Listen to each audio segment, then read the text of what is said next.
Hello and welcome to episode 86 of In PS We Trust, a PlayStation podcast. My name's Davey and joined with me as always is the fine wine himself, Mr. Philip Hoy. And still we will be here, standing like statues. And before we start, let me address the elephant in the room. Yes, that's right, viewers. Listeners, you won't see this, but I've got a black eye. I don't know, Davey, if you've noticed this, but yes, I've got a black eye from our recent gig because we went to go and see Enter Shikari, and foolishly, we thought, we'll get to the front. About half an hour towards the end of the gig, we thought, yep, this is the time to move forward. As soon as we did, it all kicks off, doesn't it? And me tried to push someone out the way, and in doing that, I accidentally headbutted someone, and yes, I've got a black eye. So I thought I'd get that out there early before anyone makes any jokes. So you headbutted somebody and you're the one who came off worse from it. That's wild. I'm pretty tall, right? I'm 6'2". I'm 39. Probably not the right person to be going, into the pit these days. There was a lot of kids at this gig, and I think I might have just wiped one out. Wild. That kid just got absolutely demolished. Well, I lost my glasses in that gig, so I've been blind for a week. So I've been blind after the gig, and you've got a black eye. I did notice it when we got back on here, and I thought, I wonder if that's just maybe your makeup hasn't dried properly. Maybe your eyeliner's run a little bit. I didn't realize it was actual black eye. Jesus Christ, bro. Well, in Shikari, they take many a prisoner in their gig, but damn good time it was. And we have another guest with us. Lewis, the potato chief himself from X Marks the Box, joined us once again on the fair side, on the blue side of history, the right side, the only side now. How are things over with us, Lewis? Are you happy to be over in PlayStation Nation for today? Yeah, I've gone multi-platform, multi-plat, like most most things on Xbox. When Phil said, I'm going to speak about the elephant in the room, I was like, you cheeky bastard, you're calling me an elephant now? I was like... No, I was like, Lewis, what? I would never be that cruel. That would have been grim. That would have been fucking grim. It's nice to be that would have been really hard. It's a good start, though. Just because you're an Xbox player doesn't mean you're the elephant in the room. You're all welcome over on the PlayStation side, as we found out. Yeah, very much welcome. But no, Lewis, we've brought you on because today's episode, we are going to be talking through loads of different news, and some of it does relate directly to the brand new Xbox news. So we thought, why not bring in the mouth of Xbox himself, the person who, rated Starfield the best game of all time. Let's bring him in, and because we'll be experiencing it soon, Phil, I'm sure we will. But we'll come on to more jest later on in the show, I'm sure. Today, listeners, we have got a stack of news for you. We've got so much to go through, and to coin a term that I say every single goddamn time, it's a juicer. We got loads of news, we got 2 rumours, and we got a listener question and a topic as well. So God knows how long this episode is going to go on for, but I got a stack of Budweiser here and more in the fridge. So that's the only thing that's going to carry me through. And speaking of carrying us through, we always start this episode off with a question. Now, normally, we'd go into something maybe a little bit lewd, or something that, maybe you'd want to... Who would you kill if you could travel back in time?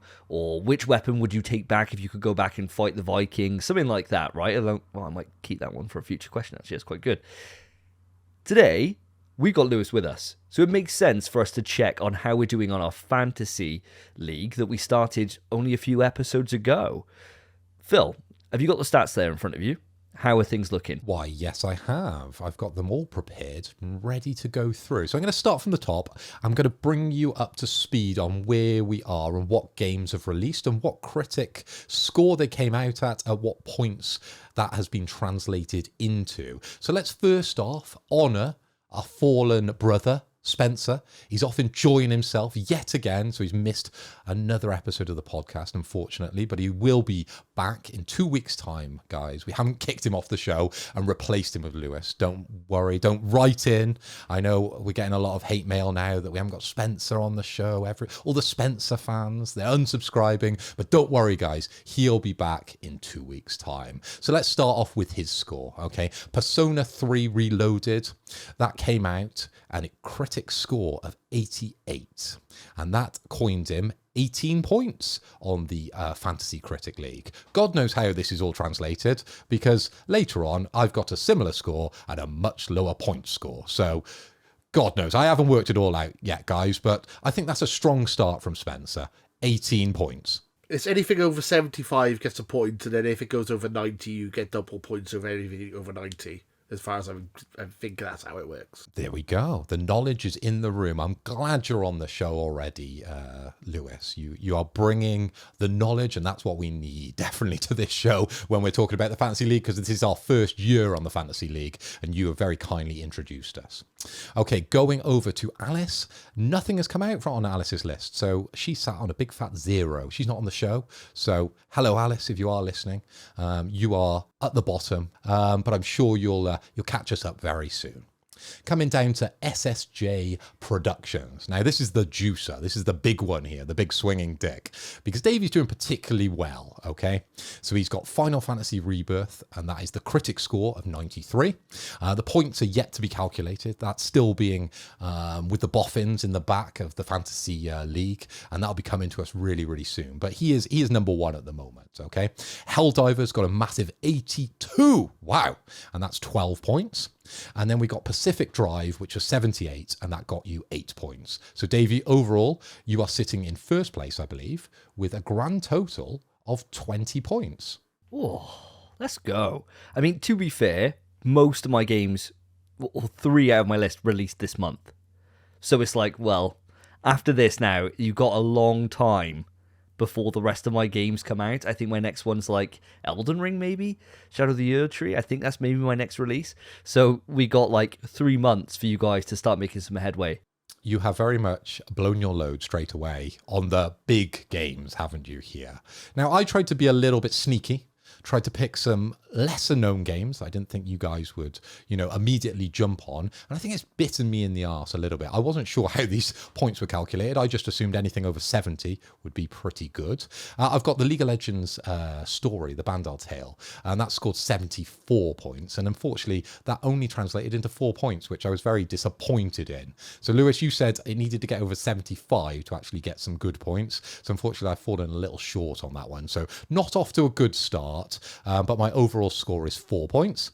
And then bringing up the tail end of this is Potato Chief Gaming himself, the third-party Xbox host who has moved over to the PlayStation side for this episode only. I'm sure you'll be back on a future episode. We'll have you once again.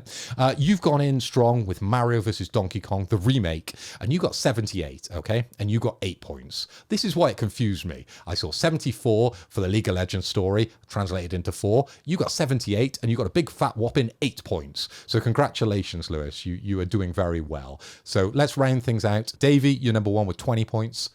Spencer, you are second with 18 points. Potato Chief, you are bronze medal at the moment with 8 points. I am fourth with 4 points.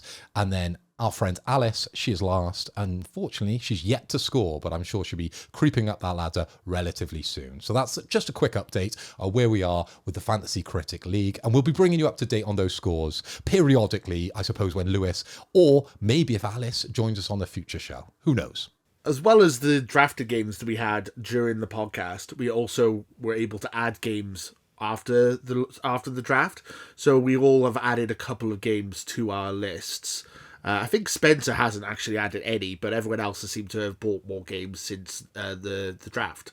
So would you like to go through some of those as well? Sure, and you're right. Spencer is yet to make a move. He's plotting away while he's on holiday. I'm sure he's looking through all the games that are possibly going to come out in the future, and unfortunately he hasn't made any moves just yet, so he's very coy at the moment, coy like a carp. Alice has moved in a big way. She has picked up, I believe, 2 games. So she's gone Penny's Big Breakaway, and then she's gone Metroid Prime 2 Remastered, okay? SSJ Productions, you have got Phantom Blade Zero, The Black Myth of Wukong, and Little Devil Inside. So another 3 big games from you. You seem to be picking all the big names within this list. I've gone a little bit sneaky once again, probably not for the benefit of this game, more just games that I quite enjoy, okay? So I've gone Warhammer 40,000, Space Marine 2, so fingers crossed that gets over the 75, and I actually get some points for it. I've gone Stellar Blade, because, let's be honest, that arse is definitely going to score highly. And then I've gone World of Goo 2, okay? So I think this might be a tricky one. Hopefully this gets a relatively high score. I know the original World of Goo was huge back in the day on mobile, so I'm hoping World of Goo 2 represents yet again. Potato Chief, you have got a long old list, that's for sure. So, in addition to the 5 that you picked, I believe, you've got Ara's History Untold, you've got Dragon's Dogma 2, you've got Brothers, A Tale of Two Sons, and then you've got Starfield, Shattered Space. So I believe that's the Starfield DLC that you could probably tell us a little bit more about. Yes, Starfield Shattered Space is just an expansion DLC that's been announced. It was a pre-order bonus. You could get it as like a part of your pre-order if you bought like the premium edition. So I've got the battle pass for that, or like the DLC pass for Shattered Space. So I'm hoping it's going to be good. Fingers crossed. I'm hoping it's going to be like the Cyberpunk DLC that came out recently that completely revitalized the game and fixed a lot of the issues. And that's what I'm hoping for. So I'm crossing my fingers. This year might be the year of the DLC though. Elden Ring, Shadow of the Year Tree looks amazing. This hopefully will be good, and there's a couple of really big DLC packages coming out this year I'm very excited for. Well, we've just had Splatoon 3 a side order as well, haven't we? That's yet to be rated, so fingers crossed that goes well for me. But I hope Starfield bombs, just because I would like to creep up that ladder a little bit. But Davey, you've gone very strong with your list, haven't you? Are you just watching IGN and just picking whatever game they're talking about, whatever game they're predicting a 10 out of 10? Because you've gone big. I think for me, all I've done is, and this is true for my entire list, is just games that speak to me. Games that I think, oh, this looks really interesting. And it just turns out that, Black Myth Wukong, it's been hyped up for years. It looks great. Everything I've seen about it looks fantastic. And Phantom Blade Zero, Jesus Christ. You and me can't stop gushing. We're literally lactating from the nipples every single time Phantom Blade Zero rears its head. So I was like, I've got to add that to my list. Someone's going to try and get that. I've got to put a higher bet in. I really tried to get Black Myth Wukong, and I was like, should I buy this? Should I not? I thought, it might be bad, because I don't know, it's like it's a new developer and all that, but it does look really good. And then I'm in an hour, and I go, I'll leave it a week, and then you already got it. So I was like, well, there you go, I've lost my chance to buy it now. So if it's really good, I'm going to be kicking myself. Speaking of kicking themselves, you getting Dragon's Dogma 2, I can't believe I didn't snipe that, because that game looks insanely good. It's not for me. It's not my cup of tea, really. I'm not really too drawn by it. But from what I've seen about it, and it's not just the sexy women that Spence is all about, it looks amazing. It looks so good.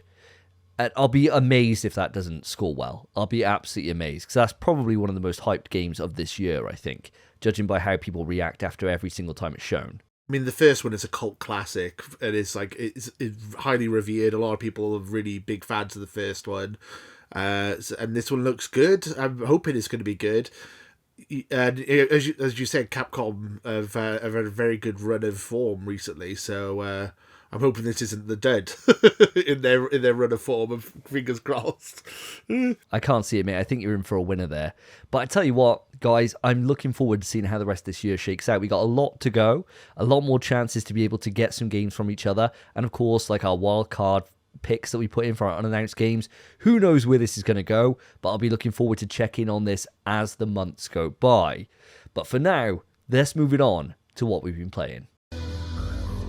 This time on NPS We Trust, what have the boys been playing? So guys, it's been 2 weeks since the last podcast episode, and I'm desperate to know what you've been up to in that time. But just before I ask you, I do want to give a little bit of an update. So a few episodes ago, episode 81 to be exact, me and Spencer sat down and we made a bet. We made a bet on a little game that came out on my birthday of February 16th, a game that soiled my birthday and robbed it from me. That's probably the reason why Phil's got a black eye, because that all happened on the same day.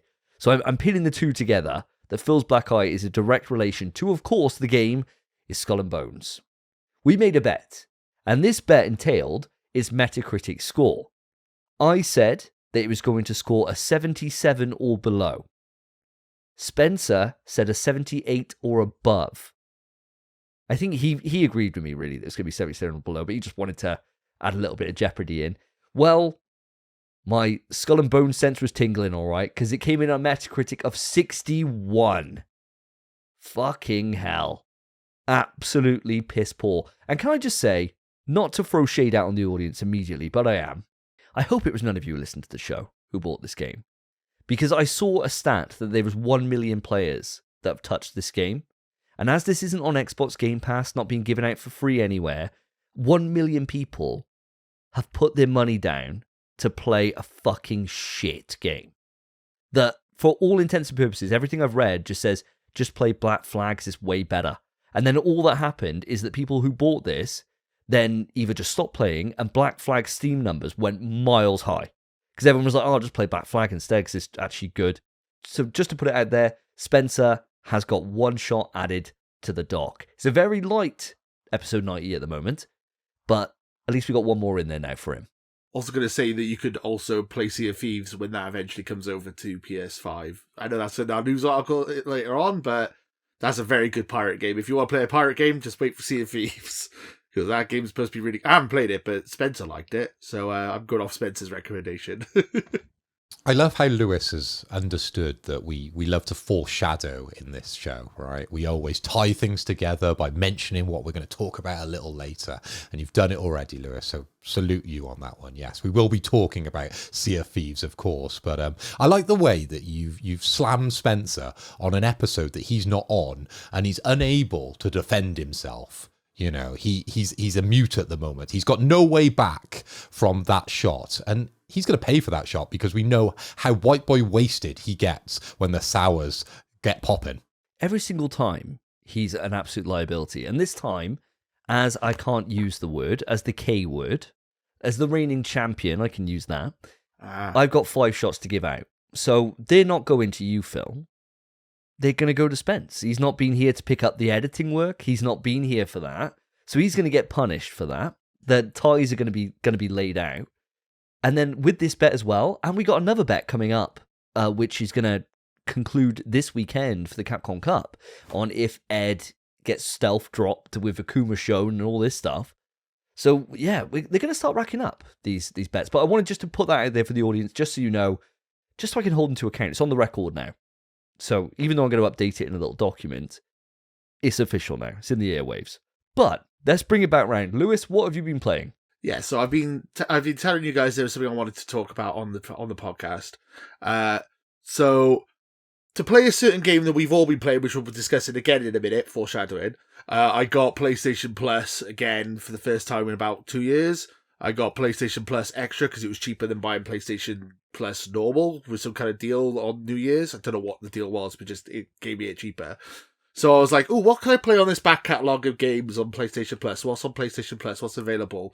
And I found one of my favourite games of all time on PlayStation Plus, which I've already completed on Switch, PC, Xbox, and now I've completed it on PlayStation, and that is Undertale.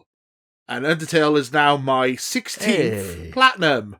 Way! Ooh, that's a platinum. Well done, my friend. It's a nice little platinum, that one. It's a pretty easy platinum to do, but it's a lovely one of my favourite games. So, but it's one of my favourite games. It's like I could have done like, was it my name is Mayo? Is it the one where you just click the button over and over and over again to get a platinum? But I thought I'd do a game that I actually enjoy and I actually love. So I was like, yeah, this is an easy platinum. I'll crack this out in like a weekend. And that was the game I was when we were playing online the other night. I was saying I'm working on a platinum, and that was the one. So yay, platinum number 16. Well done. I'm quite happy. Yay! Congratulations. See how easy it is to replace Spencer, right? He's come on, he's done a bit of foreshadowing, and now he's getting platinums on very easy games to achieve a platinum. Spencer, you need to come back on the show, or Lewis is keen for that spot. I'm cracked, man. I'm just cracked. Well, we know that's not true, and we'll be getting into that in just a moment. Because, lads, we've all together been playing the absolute living piss out of Helldivers 2. Now, before I go off and start ranting and raving about how much I fucking adore this game, I want to come to yourself first, Phil. just quickly, before I bring it on to Lewis then, who can really expand on his thoughts, because we haven't heard them yet. Last time, Phil, we gave it a 10 out of 10. Both you and me. Has that opinion changed now you've put considerably more hours into the game? 100% no.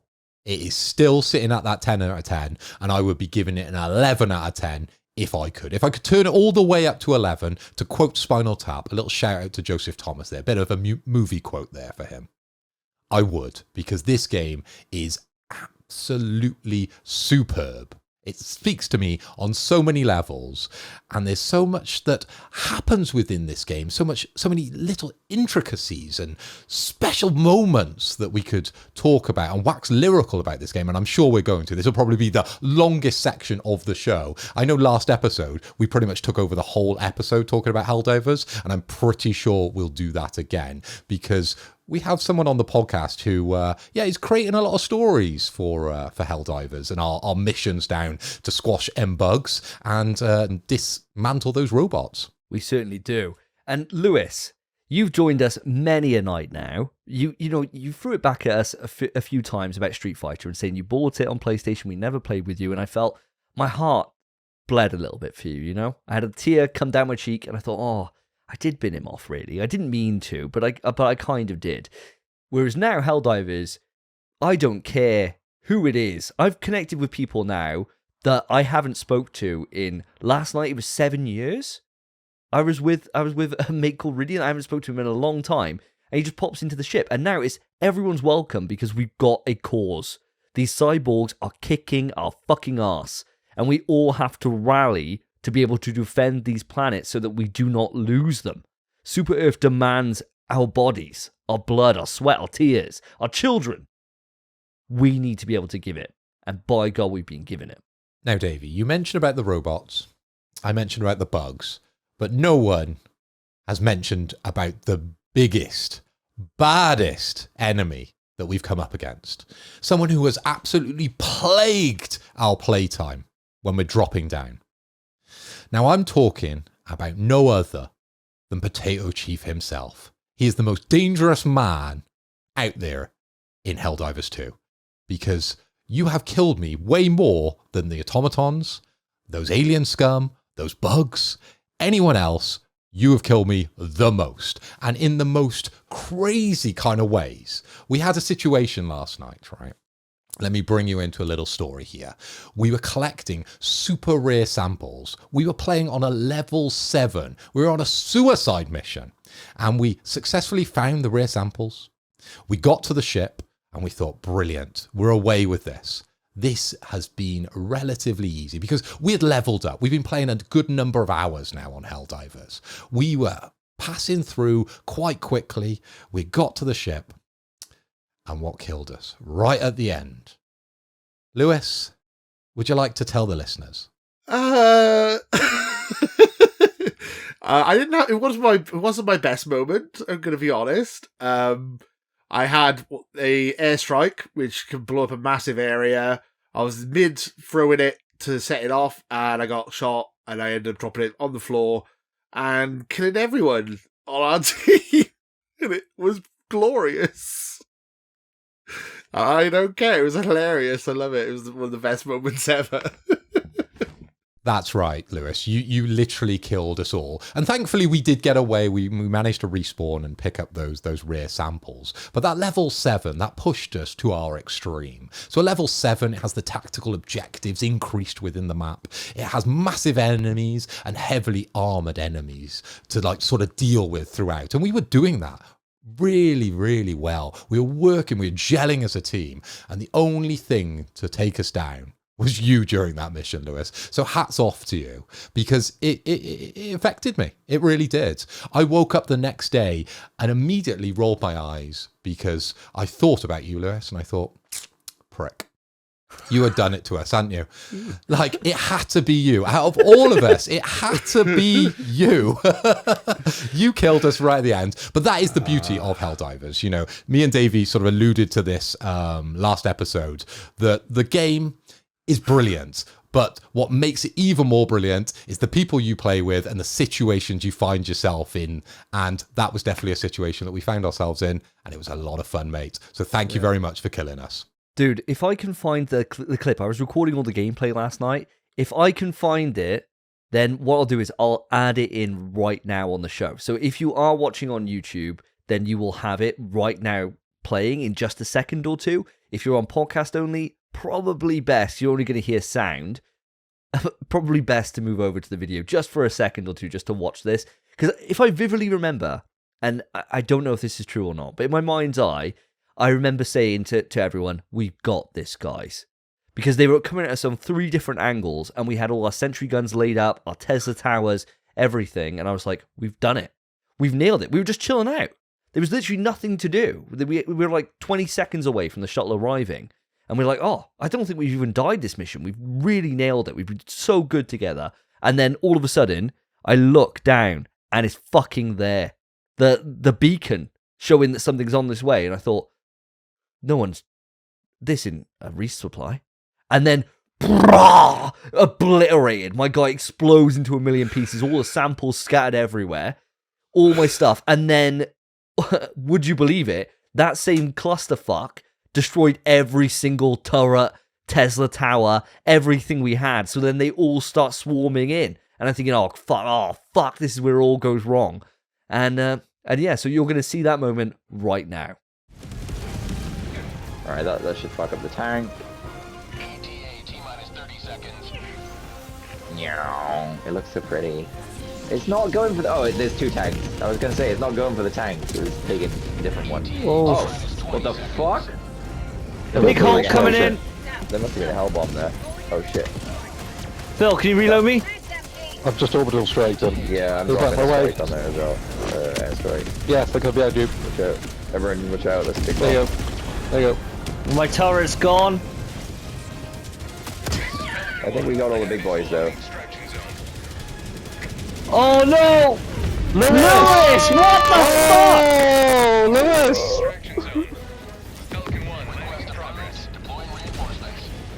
Right, get rid of the fucking cluster bomb, it's the worst! So with that over, and you've seen what me and Phil had to deal with, Lewis, I'd love to hear your thoughts on this. How are you finding Helldivers 2? Are you enjoying the experience so far? Yeah, I mean, this game is fantastic. It's so much fun.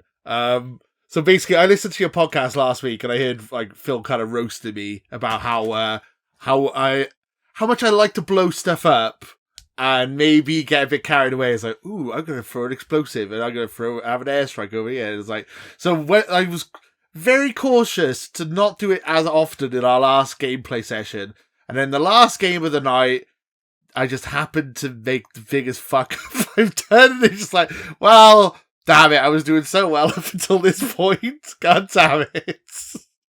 I was so close to having a good run. Oh, it's a shame. But it's just one of those things. I imagine you've got like a little calendar on the wall, and it's days without airstrike accident. And then you just immediately rip that one off the fucking wall. You're like, right, back to 0 again. Exactly that. And this game is fantastic. So Alice on our podcast is not happy that I like this game because she just put up a video calling me a traitor because I've been playing it. So I don't care because I enjoy it.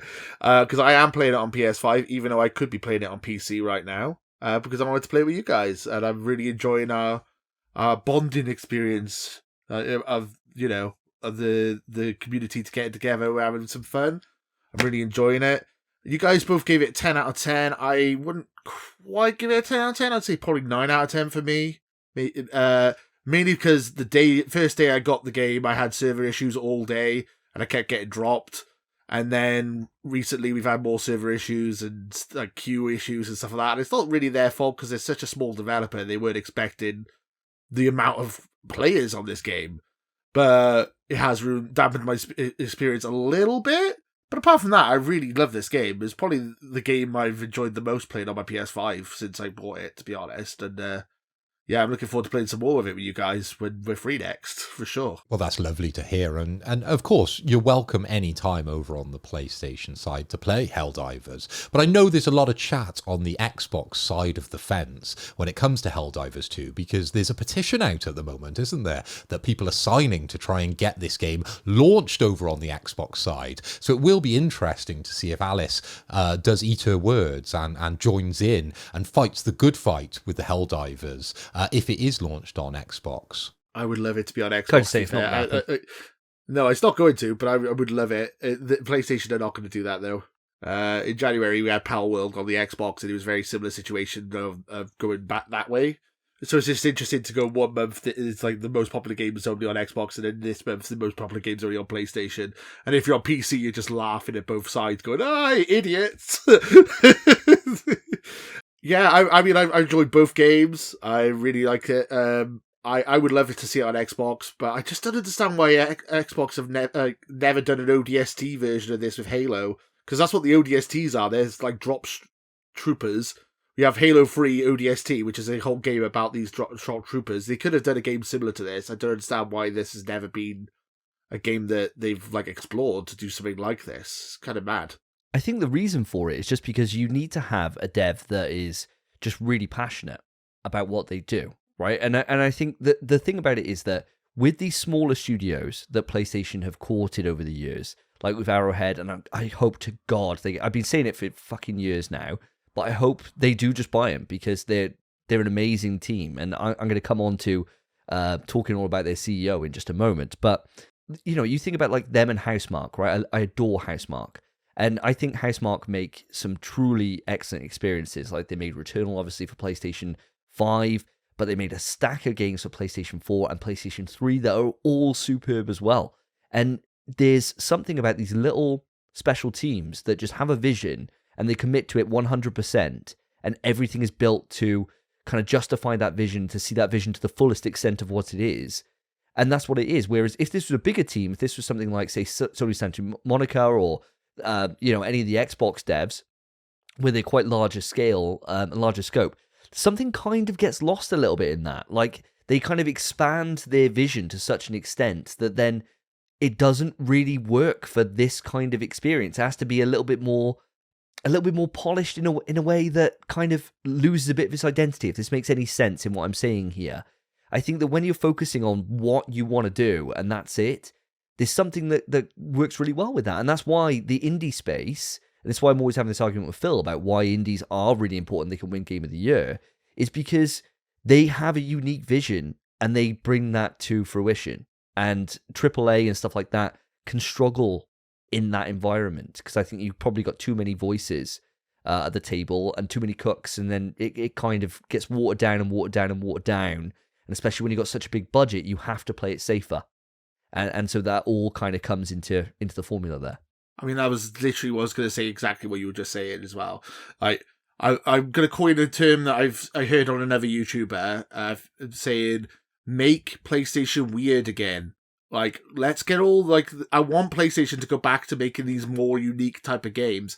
I do enjoy the cinematic third-person action-adventure games, but I would much for her to have, like, another 10 or 15 different, like, Helldiver-type games than have another action-adventure game, personally. I would like to have lots of variety. Like, give smaller devs more of, like, freedom. I think, as you said, it's like, the AAA space is, like, too polished. It's, like, the corners are too smooth. Like there's nothing. It's like, is they playing it too safe? Everything's too safe in the AAA space. They need a bit more. They need more Helldivers, in my opinion. They need more of these type of games for sure. And I'm very happy that they got this on PlayStation for sure. I think the big thing about it is, and not to spin this off too much, because I do want to shed some light on the CEO of Arrowhead in just a minute, but there's definitely something to. When we lost AA gaming, right, and when that was gone, there was such a market that just was not being seeded anymore, and it just moved into indies, and they went even further beyond. You know, like you were talking about Undertale earlier. That's a game that is just amazing, right? So well done in everything it does, and it doesn't try to have like an aesthetic which is going to really like wow you. It looks like shit, but it's absolutely incredible, and it's got so much style and so much charisma behind it, so much character, right? Like, it's not going to wow somebody. You wouldn't be like, oh, this is what video games this is what video games are like now, Dad. They'd be like, oh, it hasn't really moved on much from the SNES, is it? But that's not the point. It's everything else that comes with that, right? And I think PlayStation have lost a bit of that, because we'll get onto it, not to foreshadow even more, but later on, I'm going to be talking about the difference of past Sony and present Sony in some research I've been doing, and that paints it clear as day. And I'll kind of save some thoughts on that for later. So I want to move it on to just to talk a little bit about the CEO of Arrowhead. On Twitter, if you're ever looking for somebody to follow, the account to follow at the moment is definitely the creative director, CEO of Arrowhead Game Studios, Pylstadt. Right, I'm probably going to butcher that. It's Swedish, right? So, sorry, Arrowhead. I really do apologize. Johan is fucking killing it on Twitter, right? Absolutely murdering it. So all he's doing is coming out all the time with just saying what the situation is. So he's already confirmed what the player count was, saying that they'd already managed to max out the server capacity 5 times what they originally thought it was. They've now upped it to 700,000, which they believe will do enough for the moment, and add in all these extra things. He's constantly going on tweeting things about what's happening and what they're working on, and how thankful he is to the community. But then also, when someone gives him a bit of sass, somebody came up to him and said, he was like, oh, I'm about to go into my meeting for Helldivers, share your best memes or anything you want us to work on. And somebody just said, more servers, please. Can you just push the fucking button? And he said, oh yeah, I'm just going to stand there behind my studio, behind my engineers, and just demand more servers. What do you think works better? Me doing that, or me just leaving them to do the job? And it's like, oh, a bit of fucking fresh air. A bit of just someone just cutting the shit and talking about it. And today, I saw something, right, where there was a Helldivers cosplay that someone had made the helmet. And he tweeted it, and he was like, oh, this is really, really cool. And somebody then put below, they said, oh, do you have any merch? He said, no official merch or anything at the moment in the studio. And somebody posted out patches. Somebody said, oh, well, these patches are being sold for you. And he said, oh, these are really cool, but no, they're not by us, they're not official, they don't support the studio. And the artist for that piped up and said, oh, that was me. And he was like, you should probably not mention that you're ripping off copyright here, that you're infringing on our copyright. He was like, but send us a DM and we'll see if we can make it legal and we can make it official. And it's like, oh, fucking hell. What a cool way to run a studio, man. How fucking cool is that? If it was someone like Nintendo, you think, shut down, frame one, that'd be shut down. Capcom would shut that shit right down. Whereas Arrowhead and Johan here, it's just like, oh yeah, just reach out, talk to us, and then we can see what we can do. How fucking cool. It's this little thing where you got that small team energy, which just adds so much, just a breath of fresh air into what is such a corporate environment. And I just love to see it. So I just really want to give a shout out.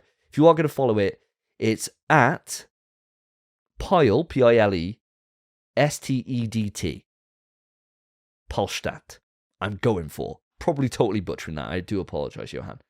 But honestly, if you want someone to follow, go and check it out, because that is how CEOs should, that's how things should be. It's just be straight to the point, what it is, what's going on. No fluffy bullshit, nothing like that. It's really lovely to see. Has anyone else been enjoying these tweets that he's been putting out? I haven't, but I will be now. I'll have to follow the link that you're going to put in the description of the show. And of course, everything we do talk about, we always say the line that we're going to put it in the description, and we never do. But I think this one will actually make the effort to include this URL so you can all follow him when you read through our description. I've been putting a little bit of extra work into the descriptions lately. I don't know if anyone's noticed. I've got a sneaky one coming out for an Uncharted video that we did for our last episode. So go and have a read of that one. Hopefully it'll make you chuckle. And if it does, please leave us a comment, because that is the best way to sort of support the show and help us reach a wider audience, is that subscription, that like, and just a comment. Good or bad, let us have it. We can take it. We're grown men. Yeah, give us some shit. Give us some shit. Give us the bad. Give us some bad. Give us something you want us to work on. That would be quite nice. But let's move it on from that. We've been talking a lot about Helldivers, and for me personally, if I talk any more about it, I'm going to explode. For me, I'm going to keep it short and sweet. Game is still a 10 out of 10. It's incredible experience. I adore every single moment of it, and what I enjoy is the difficulty grind, which doesn't feel like a grind. You step up and you notice you've stepped up immediately. And there's a feeling that comes from mastering that difficulty with nothing really other than just you getting better and having a bigger pool of stratagems to be able to customize your experience on what everyone else is bringing together. And that's what I enjoy. Like, me and Phil found loads of success lately, each bringing a recoilless rifle, so we can just each have a backpack, reload each other, and we just obliterate stuff. And it's that kind of synergy that we've developed together, which has really just helped us to reach beyond. And we can easily take on 8 now, I think. I can't imagine what 8 or 9, because there's 9 levels in total, moving from trivial, which is your level 1, all the way up to Helldive, okay? And we're just about scraping through, with the help of Lewis, on the suicide missions. That's the level 7. So yeah, I cannot comprehend what 8 and 9 is going to be, but I know I want you two by my side, and then of course Spencer when he's back off his holidays. Well, there you go, listeners. If you have any experience on 8 or 9 and you want to share that with us, please let us know. Reach out to us on the socials. Everything will be in the description of the show. But let's move it on to the quick news. Quick news. That's right, listener, viewer, you have made it through to quick news. And we have switched reverse things lately in the last couple of episodes. We've done away with the impressions. It's a little bit childish. We're trying to progress this podcast. But what it has meant is that episode 90 now feels a little dry. So we're trying to introduce a few more bets throughout the podcast to keep things interesting. As you can see, we have Potato Chief joining us, and we have cherry-picked 2 news articles each to sort of clue you in on and have a little bit of discussion between the 3 of us. Now, Lewis, I'm going to come over to you first because I hear you got some news on Bandai Namco. That's right, Phil. Bandai Namco have cancelled 5 games in development following losses in their prior quarter and long dev cycles. What do you think about this, Phil? Well, Lewis, I know they've released a press release, of course. It's in Japanese with them based over there. And I've done a bit of Japanese learning. I'm on the Duolingo at the moment. So what I'll do for you is a little bit of translation, okay? So it might take me a few minutes. I might mess up a few words within this, but keep in mind that I'm translating from Japanese into English, okay? So here goes. I won't do it in a Japanese accent. That's in the past. Please do a Japanese accent for it. Oh, Bandai Namco. Bandai Namco. No, we're past that. We're mature now. Mature podcast. All right, here goes. Right, I can see the first words of Bandai Namco, so let's start there. So Bandai Namco, they revealed that they're implementing... I can't say it. So Bandai Namco have revealed it has implemented a stricter standard for proceeding with development and said it's looking to build an optimal, a well-balanced title portfolio in the upcoming years with an emphasis on quality. This could include strategic worldwide titles, casual titles, or light users and company added as they seek ways to optimize release aims longer development cycles. So very interesting stuff. As I said, I've translated that directly from Japanese to English into your ears. Now, Davey, I want to come over to you with this piece of news because they haven't really mentioned the exact games that they're going to be sort of cancelling here or scaling back on. Now, I know a Bandai Namco game that you are very keen on. It's Dragon Ball Z Sparking Zero. And in the news, there's lots of anime games that Bandai Namco have released with mixed reactions. We had the 2023 Naruto X Boruto, and it come out with criticisms to the online multiplayer, and they're also facing allegations of them using AI for some of the voice acting. We always thought that was coming, but they're the ones actually doing it, or apparently it's been alleged anyway. Now, Davey, I want to throw it over to you. What are you thinking with this news? Are we thinking Dragon Ball Z is in danger here? Well, just before I get to that, I want to know, I'm so impressed with you translating Japanese in real time. What's the word for emphasis in Japanese, please, that you just read? Emphasiso.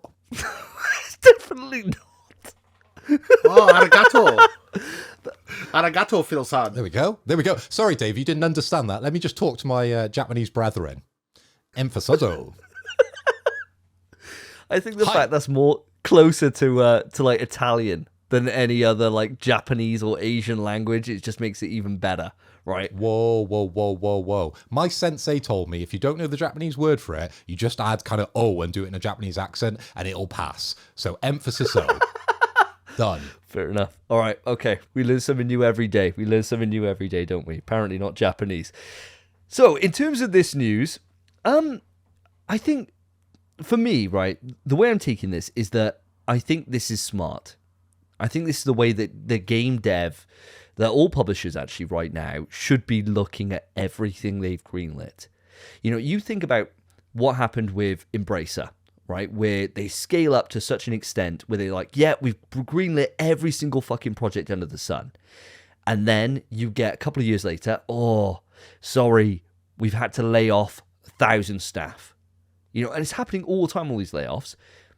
What we spoke about last episode, Phil, you and me, is we said that when it comes to game development, you need to know what you're fucking doing in terms of you need to make sure that you've budgeted it properly, that what target market you're going for, how many you can expect it to sell. You need to have all these things fucking pinpointed down and have like the production side of it nailed, like tip top, before you then go any further. Because the issue is that they're like, yeah, great, let's just do it.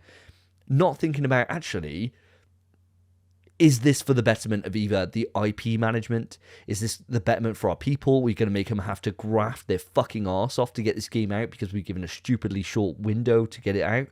All these things. What they're saying here in terms of stricter pillars for greenlighting new games should be the fucking gold standard across the industry. If everyone was more tight on what they put out and they made sure that, and that doesn't mean you have to make it cookie cutter and fit into a mold. Doesn't mean that. It means you can take risks, but at least you've prioritized, like, this budget is only this amount. If you're confident you can do it, great, you've got that budget, that's it. If they're just greenlighting with not a care in the world, hoping that, yeah, it's probably going to work out in the end, you know, it might come out a year or two later, you lead into these positions where your company ends up making losses. And it's the way it is. 100%. And you've only got to look at what's happening over on the movie side of Sony. They're finding themselves in very much the same position.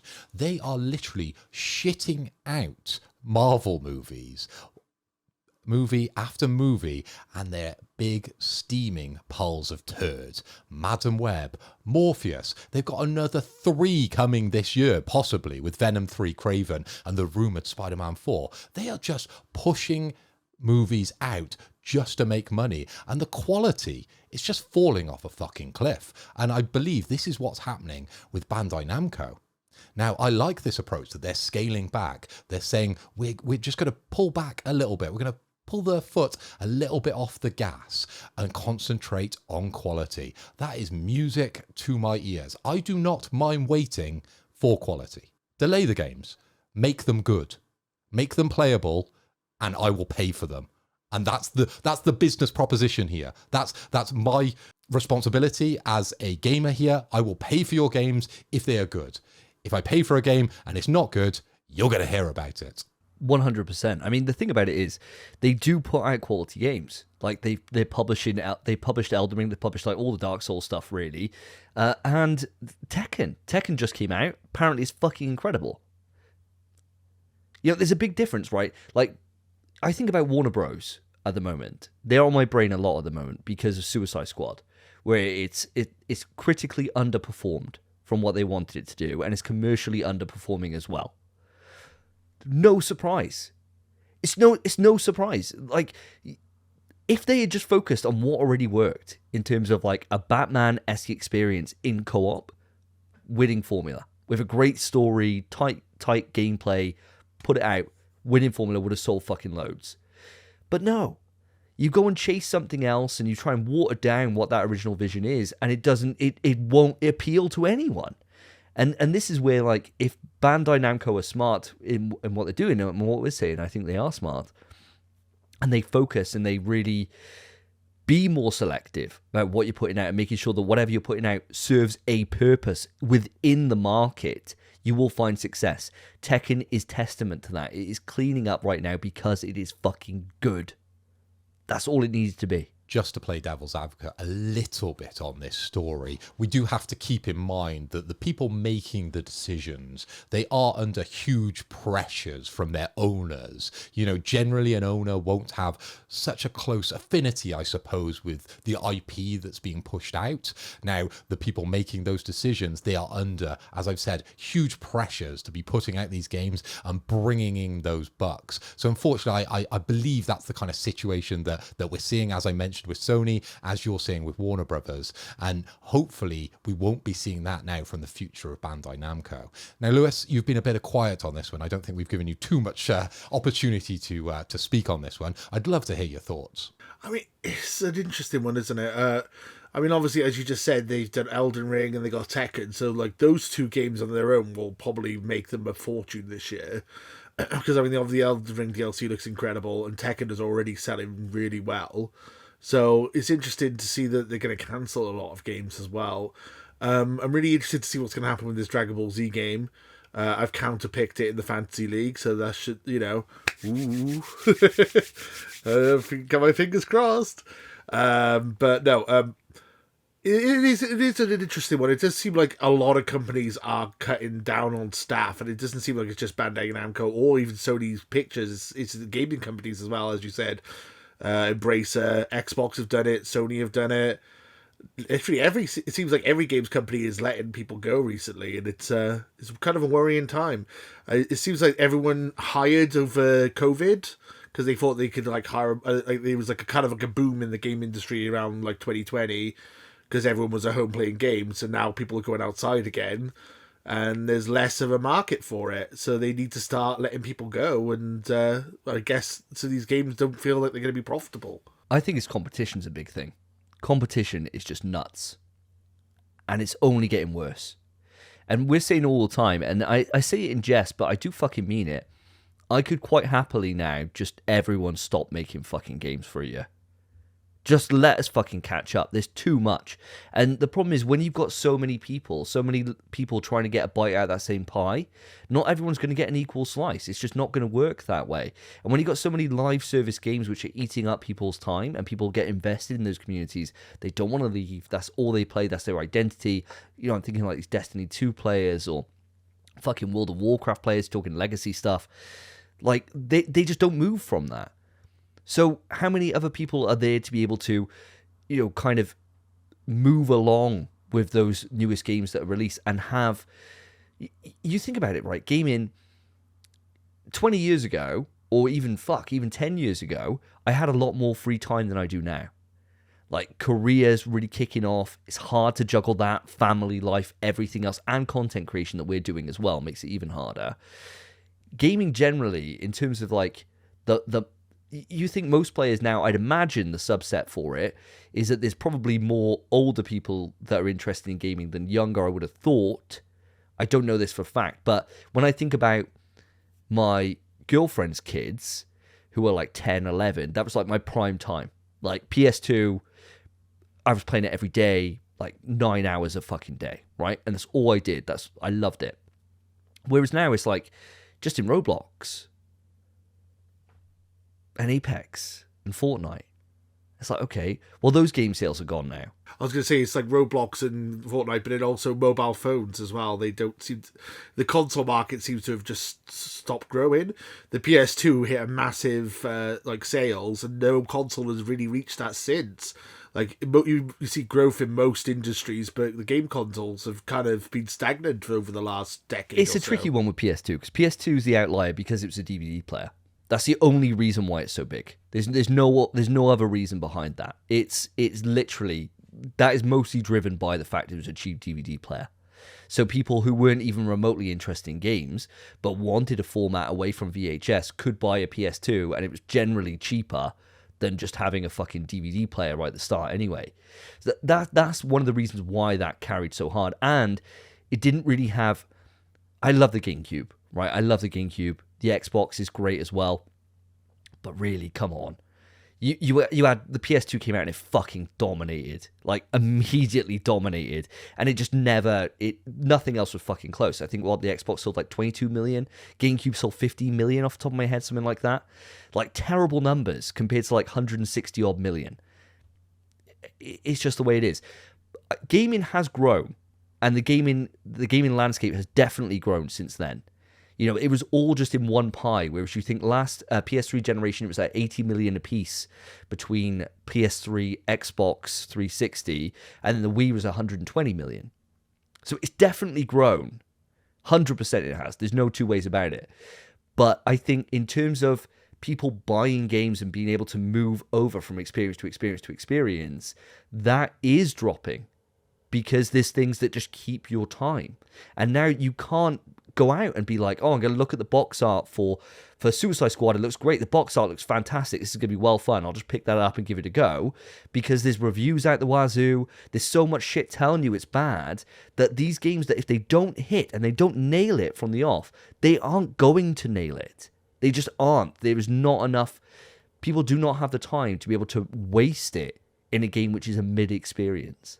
And Davey, there is just so much choice out there now. And I think ultimately the gaming industry has kind of spoilt itself in that sense, right? When I was a kid, you either went Sega or you went Nintendo, and you had about 3 or 4 games to choose from each couple of months. And the turnover of gaming was so much slower, and you had to wait a month to read a magazine to find out a review. The propensity of kind of like content and information these days has completely taken over. And we're talking about, you know, younger people getting into gaming. They know it all before it even happens because they've got it in the palm of their hands. And ultimately, that's the playing field that we work within, we commentate on a bi-weekly basis, and we love. So we'll continue to do that. But bringing this right back round to Bandai Namco, I know we've gone off on a little bit of a delve into the unknown here with what we're talking about. I think it's probably time that we move it on to the next section of Quick News. So, Davey, what news do you have for us? Quick news.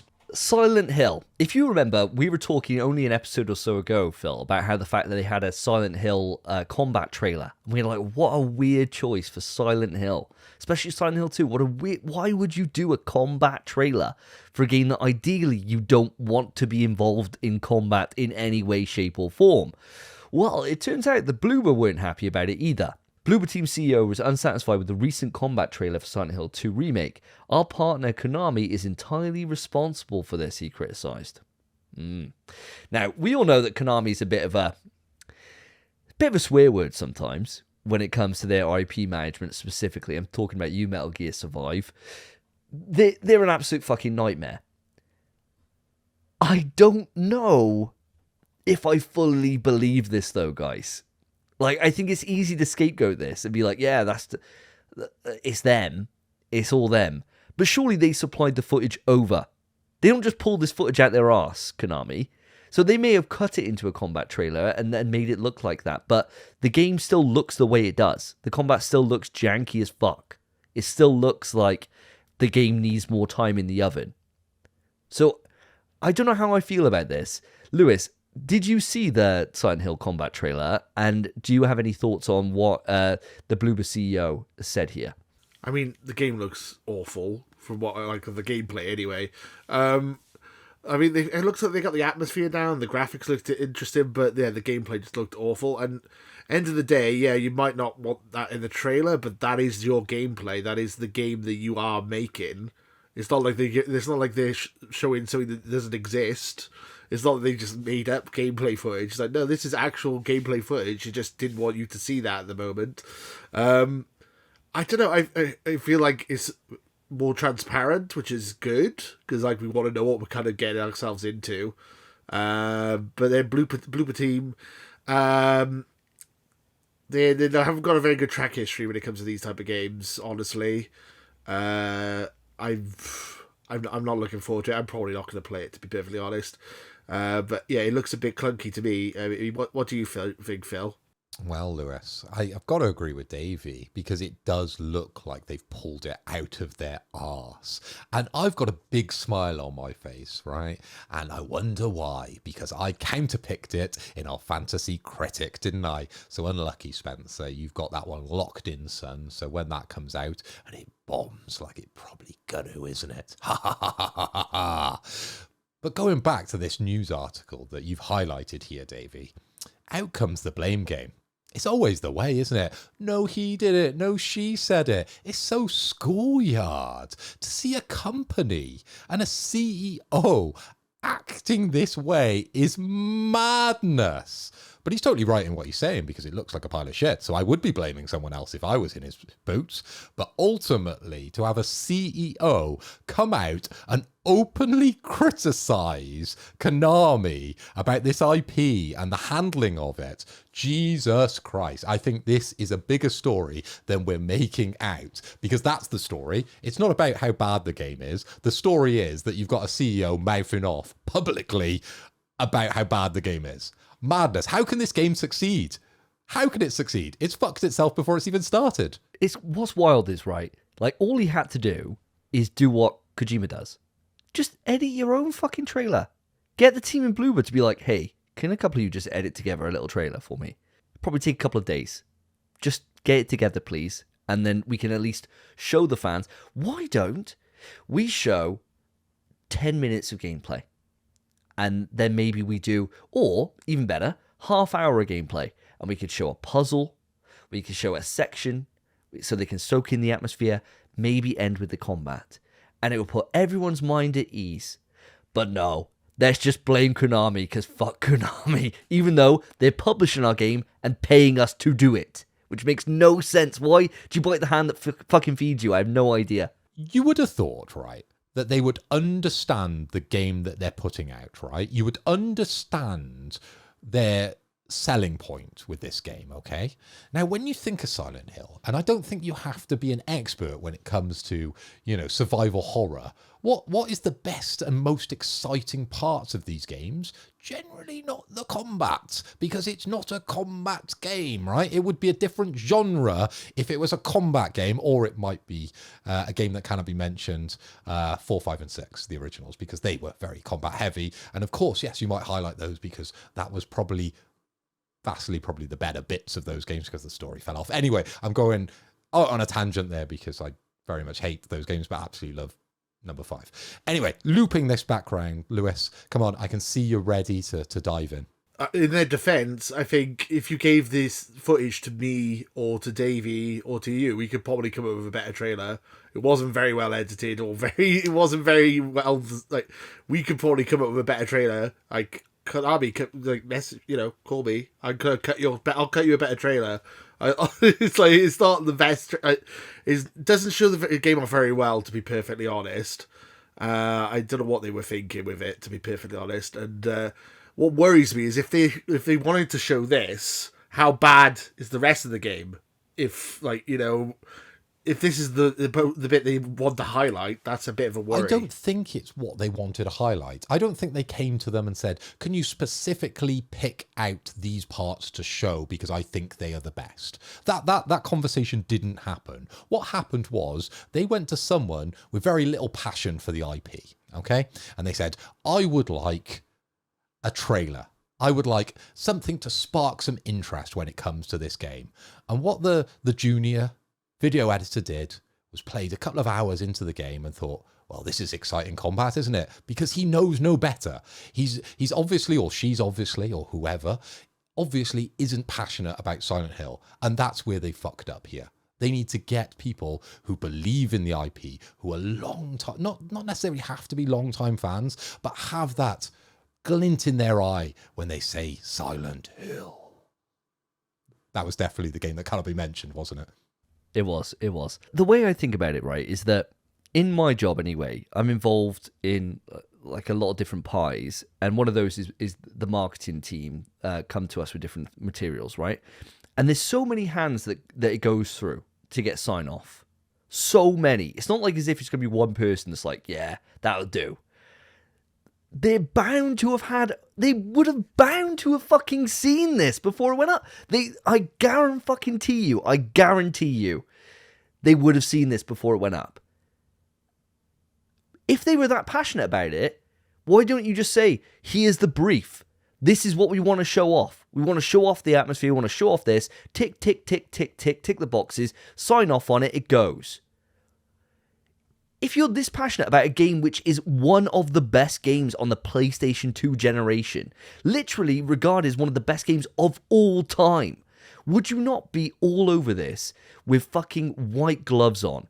Just making sure that you're really careful, taking the time, taking the effort to make sure that everything you do is to make sure that this lives up to its legacy.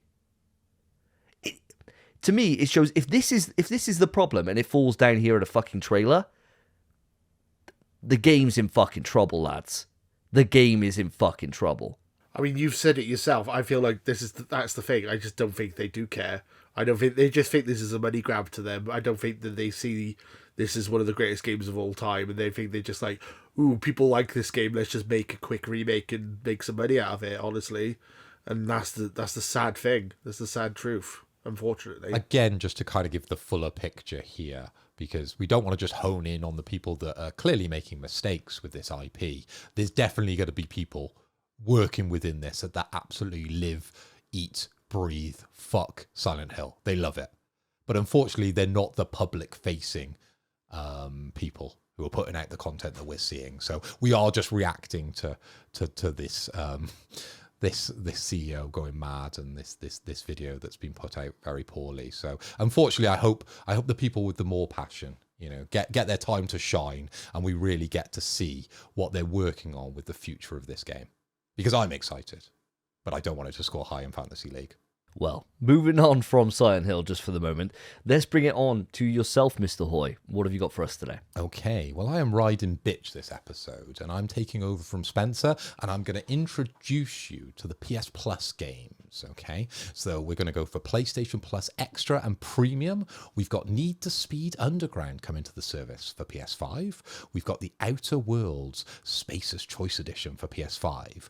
We've got Tales of Arise for PS4 and PS5. We've got Assassin's Creed Valhalla for PS4 and PS5. We've got Lego Worlds for PS4. Lego Jurassic Worlds. Do we need more Lego? That's on PS4. We've got the Rogue Book for PS4 and PS5. We've got Rogue Lords for PS4. And then I'm going to butcher this one, and I'm not translating this from Japanese. The Tales of Zestiria for PS4. On the classic... Now, Davey, you're going to be excited about this one. I can see the smirk on your face already. We have Resistance Retribution coming to PS4 and PS5.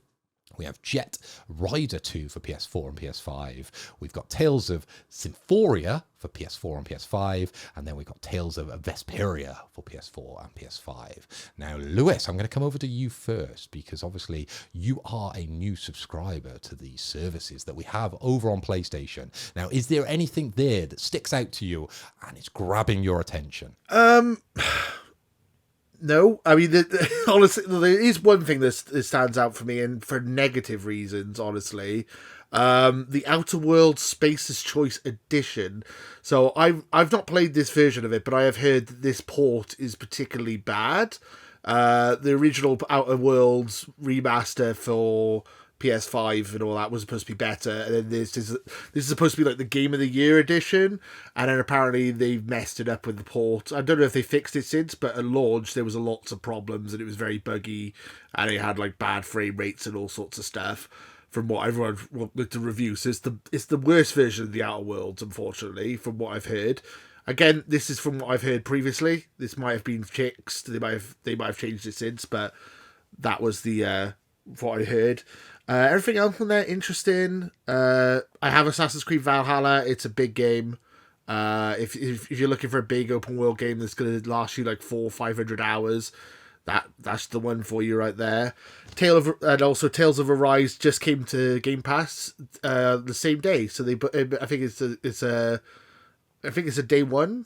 So that's really good for PlayStation Plus because you don't really have many day one games on there. I think that's the day one. I might be wrong. But that game looks really interesting if you love your Japanese anime, weeb games. If you're a massive weeb, check it out. Kawaii! Sugoi! Davey, what do you think? So for me, looking at the list, obviously you know what I'm going to pick. It's Resistance Retribution. PSP game, for those that don't know. I'm sure most of you, unlike the PS Vita, supported the PSP because it sold really, really well. So maybe, hopefully, many of you will have played it. But now you can play it again and earn a shiny platinum trophy. And I got to say, Bend, you're doing the fucking God's work, putting up your old catalogue of games and giving them shiny trophies. Thank you so much. Hopefully, everyone else in the PlayStation family can follow fucking suit, please. Because, Bend, you're the only ones that seem to be fucking doing it justice. So thank you ever so much. And to see Resistance appear here, I swear I jizzed in my pants the moment I saw anything Chimera related on the PlayStation blog. I fucking came immediately. I thought, if everyone downloads this, maybe there's hope. But I'm starting to lose it, lads. So all I know is that I'm going to be diving into Resistance Retribution. I've already got it on download. Came out on February 20th, as with all these games. So if you haven't already, get your ass on there. Download Resistance Retribution. Earn that shiny platinum and show them that we all love Resistance and we need it to return. Please! I just have a quick question about Resistance Retribution. So I think I had this on PSP. The controls, obviously, on PSP, they didn't have two sticks. Have they fixed the control scheme? Does it play like a modern shooter, or is it still using the face buttons as the second stick? I don't know, but I'll be because I haven't played it yet. Because I've been playing Helldivers. I've got it downloaded, haven't started it yet. As soon as I start it, mate, that's it. That's my life until I earn that platinum. So I can't start it while we need to defeat the fucking automatons. I can't. It will be the service to Super Earth. I can't do it. I cannot do it. Don't make me do it, Lewis. I can't. But judging by what they've done with the rest of their games they've ported out so far in terms of the siphon filters that they've done, it would be fine. The controls will be absolutely fine. I've got no doubt about it whatsoever. They've modernized them to make them work, and they look better than they ever did because they give it a little fresh coat of paint as it goes up as well, which is always quite nice. As I'm new to PlayStation Plus, I'm in the middle tier. Do I get this or do I not? So the difference between them is, so for Extra, you've got access to PlayStation 4 games and PS5 games that go into the service. For the Premium, you get access to the PlayStation 1, 2, 3 catalogs as well. So for any of these games, unfortunately, they are classics, and so they are under the Premium collection. The Premium also get access to trials of games, so you can play an hour, sometimes up to 3 or 4 hours of a game, depending on whatever the trial maker allows. So that's all part of the Premium. And another person that won't be, unfortunately, enjoying this actual fruitful list of PlayStation titles is myself, because I am still on the essential level. I just pay the bare minimum just so I can play online and squash them bugs within Helldivers. So unfortunately, I don't have access to any of these games, but I just wanted to address a few points that you boys sort of went over when you were giving me your replies to these new games that are coming to the service. Lewis, when we were talking about the Outer Worlds, I'm sure someone within the comments will correct you on some of the questions that you're asking there, because that one I feel like will do really well over here on PlayStation and coming out on the service. I think personally that would be the one that would stick out to me, because I've seen that game, it interests me, and I think that would be a benefit having that free within the service. Okay, also on the list there is Need for Speed Unbound, and I used to love Need for Speed games back in my youth. I don't know why. I think it was back in the day that I used to go on a couple of cruises with people in school when I was sort of growing up. That was the kind of introduction to us getting cars, and we'd all turn up in our Peugeot 206s to cruises and our Citroen Saxos and do handbrake turns in the car park. So I used to enjoy a little bit of Need for Speed, but I haven't dipped back in since those times long ago, as you probably can imagine from this haircut and hairstyle. Anyway, but I think if I did have it free, I would dip into that one, as well as Resistance Retribution. Now, Davey, you are right. Listeners, viewers, I urge you to download this, because this is, in my opinion, the way we have the most opportunity of getting this series back in some format, be that a remake, be that a number 4. There's always possibilities if there's enough people pushing that button, okay? With this one, if you're already subscribed to the premium, this is free for you, okay? So it's a no-brainer. Even if you're not necessarily into the IP, I urge you to download it, put a couple of hours into it, because it'll all add up when they look at the spreadsheets at the end of the year, and we might just get, and there's a little bit of hope that we see more from Resistance in the future if we can support this, guys. Okay, so that's the end of my list. We've all picked out our highlights. If there is any listeners, viewers that stick out to you, I would love to hear it in the comments. Now I'm going to loop this back round, Lewis. It's you next to give us some quick news. Battlefront is back, motherfuckers! I'm so excited for Battlefront. I love Battlefront. It's one of my favorite games on the PS2. Star Wars Battlefront 2 is so good. Galactic Conquest. There is a new version of Star Wars Battlefront coming out, which is the Classic Collection. It launches on March 14th on PS5, PS4, and Xbox and Switch. And it's coming out March 14th, and it is up to 64 players online. I'm excited to try this out. I really loved it. I used to play this offline because obviously I was playing it on the PS2. And you like play against bots, and I had a blast with this. But playing this with real people, this seems like it's going to be a hell of a lot of fun. The graphics don't look any better than the PS2, but I don't care because this looks like a lot of fun. Are you guys have any fond memories of Battlefront? Are you going to be picking this up? Well, Lewis, let me just give you a bit of background into my relationship, I suppose, with Star Wars. I'm not a big fan, all right? But Battlefront is the one that actually I have put a little bit of time to. To Davey's surprise, it is the unicorn. Fucking way. No 100%. way. This is the one that I've actually played. And I really, really enjoyed it back in the day. I remember I used to work for a development company making WordPress websites in Bristol. And I used to, skive off a little bit during the lunch times. And we all used to LAN up and play a bit of Battlefront. Okay, so this is the 2004 version of Battlefront. It's going to be released on PS4 and PS5, as Lewis said, March 14th. Okay, it's also launching on Xbox. I don't like all these Xbox plugs, Lewis. You understand what show you're on, so hush when it comes to all the Xbox plugs that you keep dropping in. But this Starfield Battlefront, this is the classic version, and it includes bonus maps. We've got the Starfront Battlefield 2, and of course we're getting more maps with that and more heroes. The classic is going to be bringing us 17 maps in total, and the Battlefront 2, that's 22 different maps. So we've got literally everything coming to us on March 14th. But the big highlight here, I think, guys, is 64 player, motherfucker.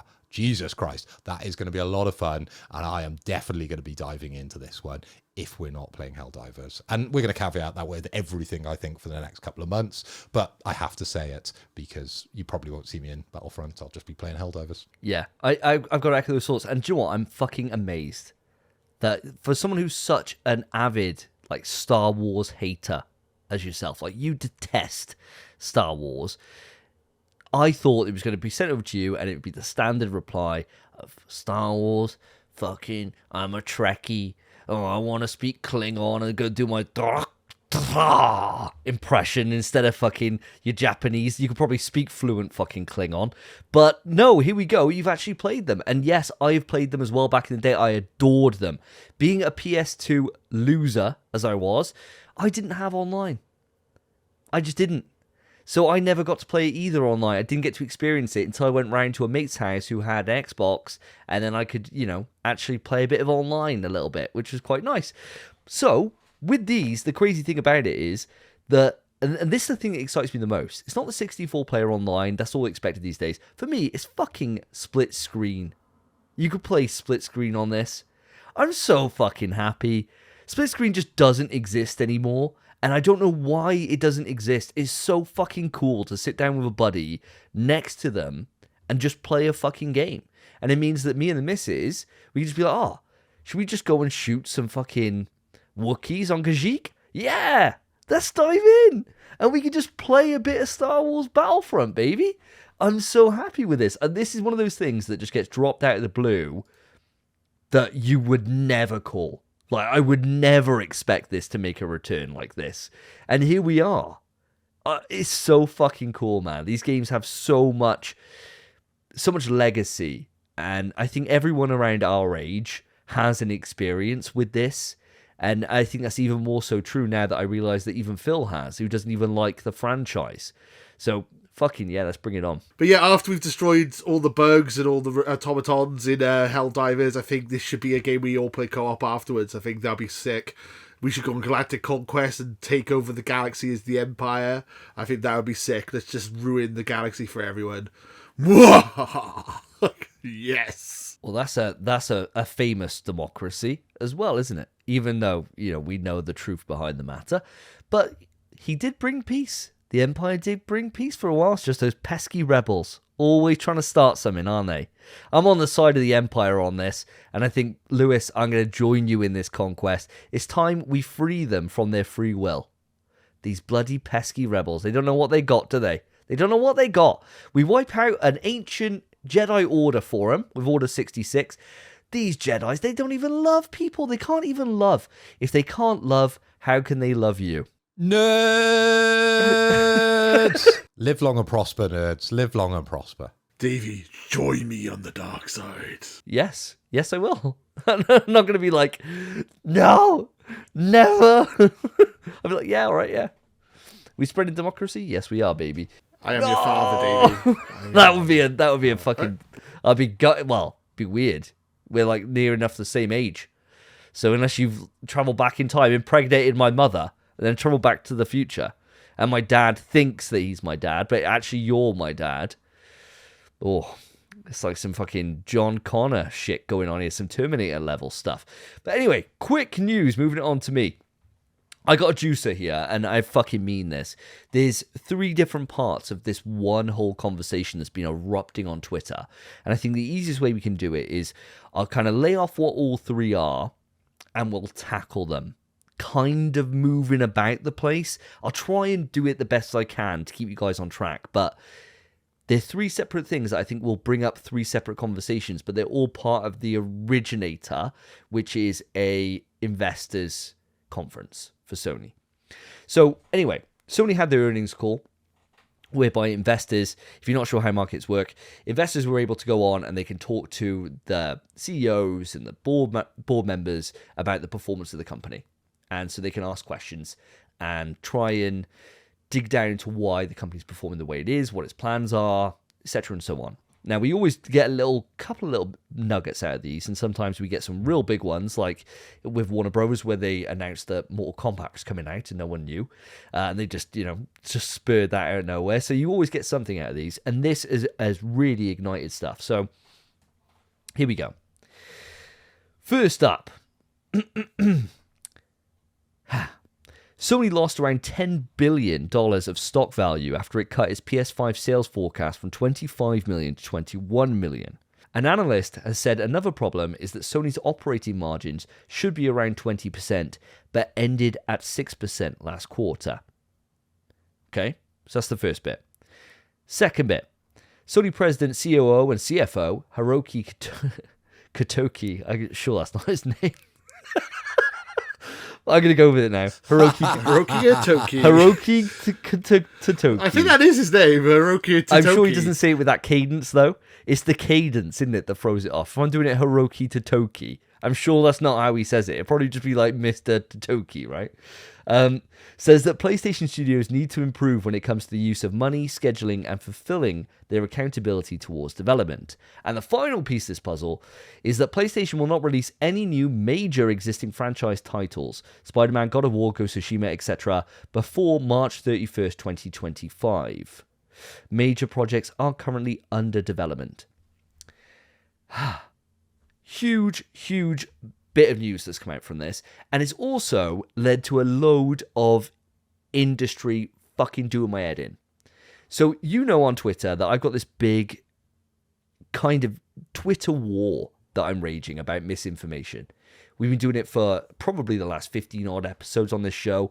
There's been a huge one all around, people saying that this is the last years of the PlayStation. That the PlayStation 5 is on the last legs. It's coming to an end, boys. No, it's not. He said that we're now moving into the latter half, meaning that we're halfway through the console. We got another half to go. So if you read anyone, even IGN are sharing this shit, saying this, they're saying that it's in the latter stages. No, it's in the latter half. We're halfway through. It's fucking obvious. It's what the guy said. So just want to put that out there straight away because I'm not spending any time on that because that is just misinformation. But with the 3 bits we've gone through here, in terms of Sony announcing its forecast being reduced and the stock plummeting, to PlayStation Studios needing to improve when it comes to its use of money and not releasing any major games this year, what are your thoughts, guys? Phil, I'm going to come to you first, if you don't mind. Take any of them or all of them, however you want to do it. Davey, I think he's being honest. We've run out of ideas over on the PlayStation side. We tried VR. That went super successful for us. No Last of Us 3. We heard that. That's not happening. They didn't do the multiplayer. They're just giving up. It's game over, lads. And we can't, remake any more games, can we? Because that's what we're doing at the moment. We remake everything on PlayStation. I think it's game over. I think, they're right over on Twitter. PlayStation is coming to an end. RIP. We're going to have to move over now and just talk about PC games. I'm more than happy to do that. Lewis, I know you've ordered an Ally. I've got the Steam Deck. Davey, you have a PC. Obviously, you stream from it. We'll have to talk about something else now, moving forward. Game over. Last episode. Sad, really? No. Of course not. I'm just joshing with you guys. Just joshing. But the one I really want to highlight is the top one in our doc. I think it was the third one you read because I think that has the most impact here for myself, okay? And the thing I want to highlight within that paragraph is that Sony or PlayStation will not release any new, and the word here is major, existing franchise titles, okay? And it highlights Spider-Man, God of War, Ghost of Tsushima, okay? So I'm thinking, what do they mean now? And what's considered major for them, okay? So we've got the big names. There's obviously going to be other bigger names that we will look forward to, but they wouldn't consider major, okay? So I don't think it's the end of the excitement that we'll be building, of course, on the next episode. We're not ending the show. We're not moving over to PC. We'll continue to talk about PlayStation.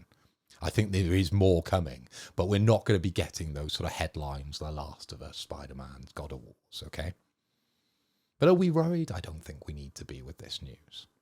But what is interesting, I think, Davey, does that cancel out one of your predictions for Ghost of Tsushima? Because I think someone predicted that, was it February of 2025? I think you were quite specific, weren't you, with that bet? Yeah, I think I was. I mean, proof's in the pudding, mate. Wait, it could be a double bluff, baby.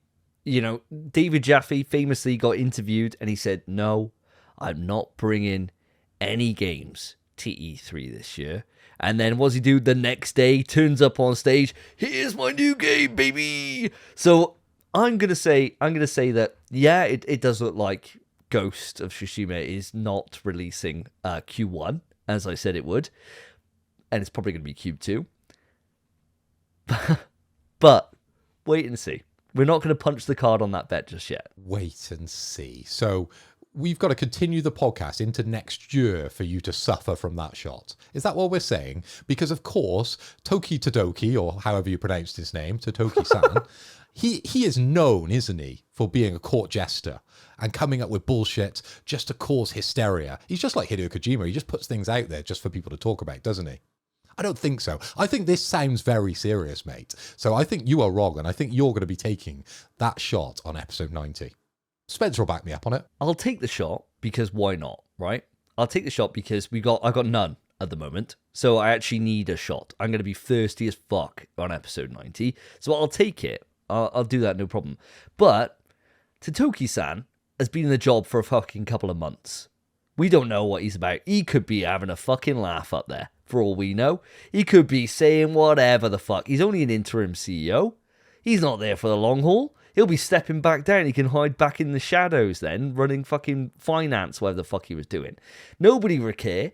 And then the next CEO comes in and be like, oh, yeah, sorry about Hiroki Totoki. With a name like that, he's on a fucking mad one out here. He's saying all kinds of shit. Yeah, Ghost of Tsushima's out in fucking February 22nd. We don't fucking know. But I'll do the shot because it keeps you happy. But I think what you're saying there in terms of major existing franchises, that is what you said there is the key.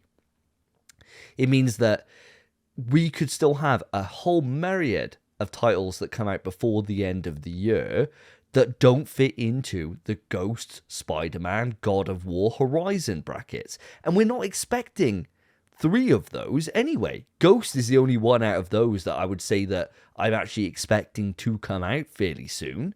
We know Last of Us is fucking miles off if it's ever going to come out this generation because of the news we've had recently. God of War's only just launched last year. Well, 2 years ago now. Was it 2022, right?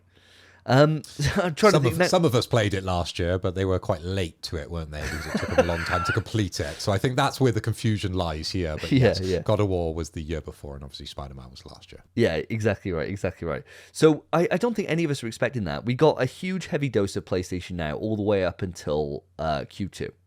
In terms of, we got every single month now. We've had Helldivers, Rise of the Ronin coming up, Final Fantasy out now in the next week, and then we've got Stellar Blade. And that's everything we kind of know of at the moment.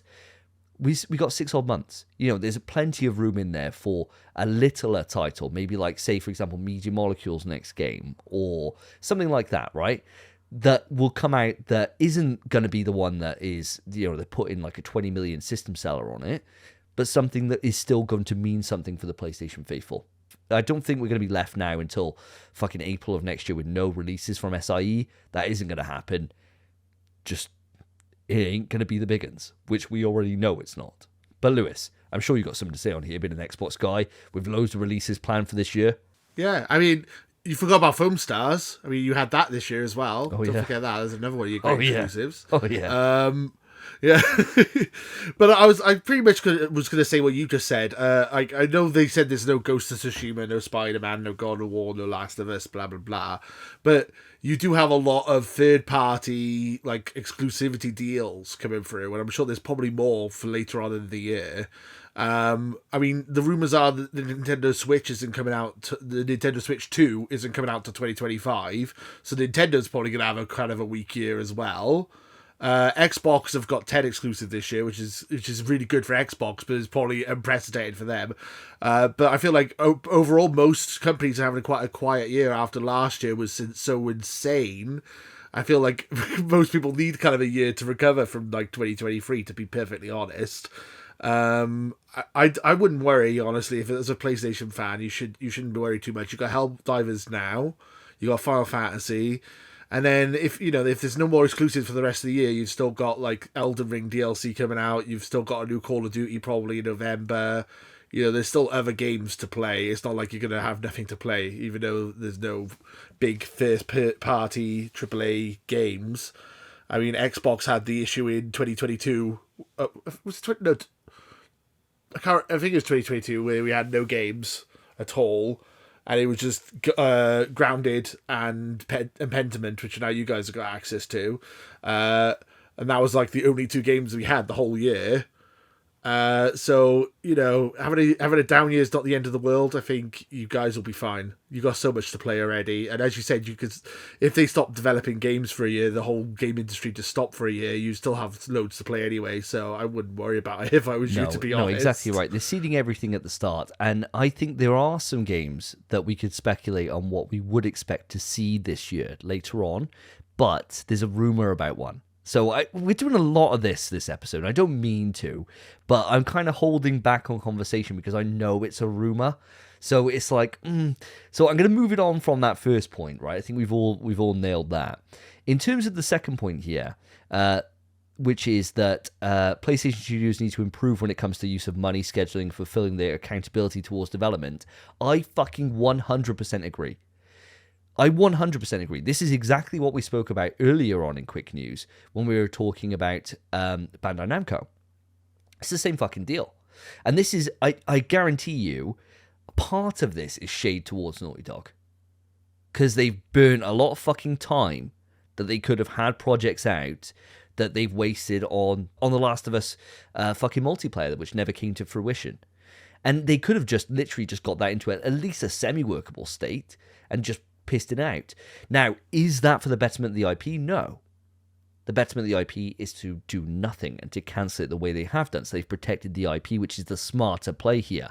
But there's also the case of before they went this level into it, did they have the groundwork laid out? And my point would be no, they didn't. And it keeps on scaling and scaling and scaling to the point where it becomes to the point where they are faced with the difficult decision of this is our life now if we support this or it's not. Whereas if they'd stuck to what their vision was and they'd stuck to that and they had accountability to be able to deliver whatever that original vision was, they would have had that out the door. So I think this is just Hiroki is a business guy, right? Like that's his background is business, money, balance sheets, that kind of shit. You need that in a fucking business. I don't know if you need that for a CEO. I don't know if you do, but you definitely do need that voice within the company to make sure that you remain profitable. Because this is the reason why, and it's on the third point here, where they're saying they should be around 20%, but they're ending at 6% for their operating margin. It's because you're burning shit on stuff to try and get things working, when really, if you get the good enough idea, just fucking leave it at that.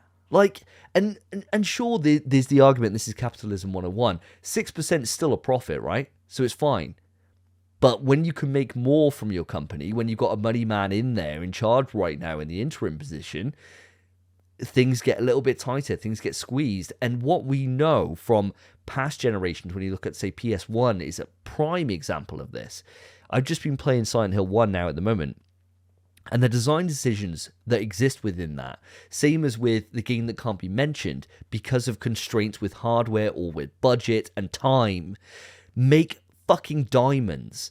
The amount of pressure that's put on that just creates a fucking diamond. And sometimes you need that. If you have an open book to be able to do whatever the fuck you want, you can try and go and fucking waste a year going down left avenue or right avenue and never find your destination. Sometimes you need someone to be able to put the coffers on and say, fucking produce something. Come to me with a vision and make that vision. And yeah, I think these 2 points in the second and third one here go hand in hand. But I'd love to know your guys' thoughts about them. Phil, come back around to you. Fair enough. And ultimately, I think what's happening with PlayStation, as you said, is happening with companies across the board. You know, in an earlier topic, I talked about Marvel and Sony's approach to the situations that they're finding themselves in. Lewis, you introduced us to Bandai Namco. They're going through this process. And it's encouraging now to see that Totoki-san is putting people to work here, right? He's breaking it down into the raw figures, and he's saying we need to be releasing quality, not quantity. And that's how I want PlayStation to be run. That's how I want my games. As I've said, I'm fine with waiting a little bit longer for quality. And I don't mind if there's not a Spider-Man, a God of War, a Ghost of Tsushima, those big titles that, you know, are console sellers, yes. But then would you have said Helldivers 2 was, you know, a major title for PlayStation? Probably fucking not. But is it a major title for PlayStation? Yes, fucking way. So let's see what happens now over the course of next year into March 31st, with, of course, Ghost of Tsushima will release after that. Predicted, Davey, I think you said February, didn't you? But we'll see where that lands, of course. We'll see if Totoki is you know, smoking the right smoke, and he's telling us the right information here. But I think it's looking good for PlayStation, regardless if we're not getting a Spider-Man 4 or a God of War 8 or a, you know, Last of Us 4. None of that matters for me. They're off in the future. Something to look forward to. This year, let's see what happens. Let's be a bit crazy. The president, I can't remember his name now, the president before Jim Ryan for PlayStation, he said AAA development is unsustainable. And it seems like that's coming into effect now. I feel like AAA games are becoming more and more expensive, and they're taking longer and longer to develop. I mean, Hellblade 2 isn't out yet, so I'm probably jumping the shark a little bit, but I feel like more games should be like designed with that in mind, where they said it's going to be about a 6 or 7 hour experience. I'm famously on this podcast slagged off The Last of Us 2 multiple times, but I feel like if that game was out 6-7 hours shorter, I probably would have enjoyed it more. I don't think you need to bloat these games out and drag them out and make them, like, as you said, just burn money. If you made shorter, more concise experiences with a less of a budget, and it would take less time to develop, and people, I think you'd probably end up with better quality stuff, to be honest, and it'd be better for their profit margins. I think that's the future, is maybe just kind of cut down the AAA a little bit and try and make them a bit more affordable, honestly. I'm sure there's ways of doing it. I'm not a games developer, but honestly, I think that's the future. I think it's a tricky one, right? And I think ultimately it comes down to... It ultimately just comes down to vision. There's no two ways about it. That's all it is.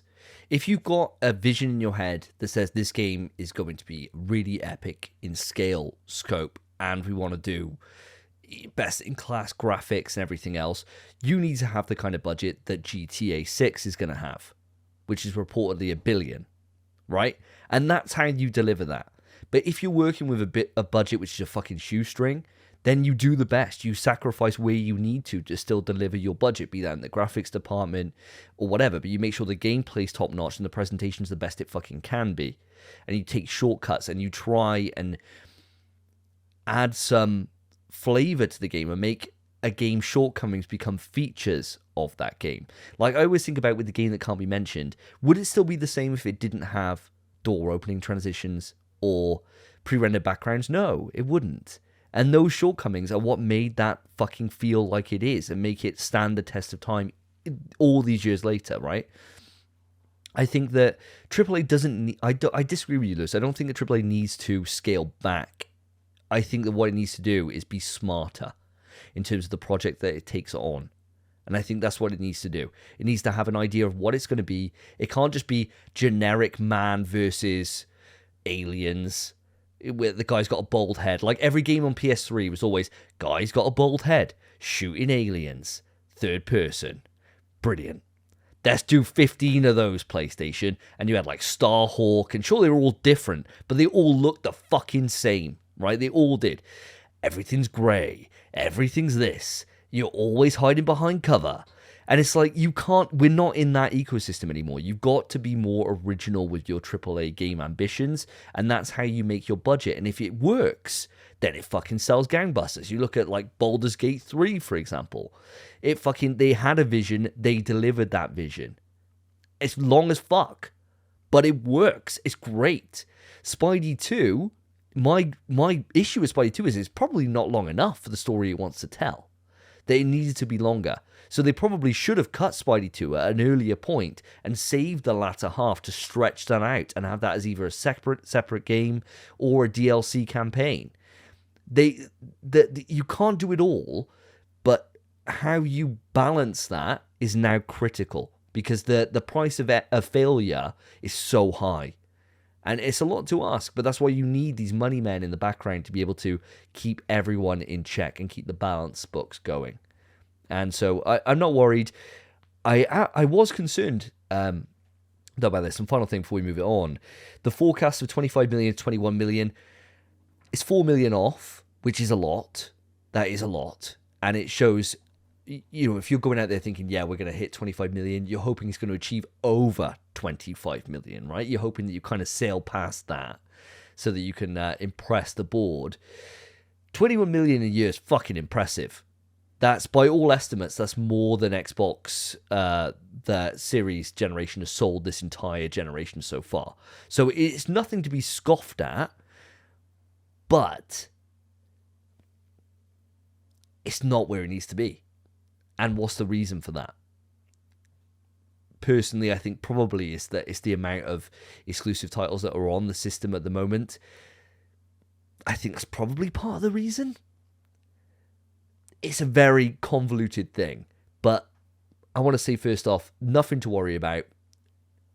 As the guys have all said here, we've come at this from loads of different angles. We could probably spend another hour or more discussing this in terms of the sale forecast, but probably time to move it on. If you do have any questions, audience, you want us to pick further into this, let me know, and we'll pick it up on episode 87 in a couple of weeks' time. please let me know if you want us to go any further in depth on this. It's hard to keep it within the quick news structure and give it the shine it needs to. But let's move it on. Mr. Philippoy, over to you.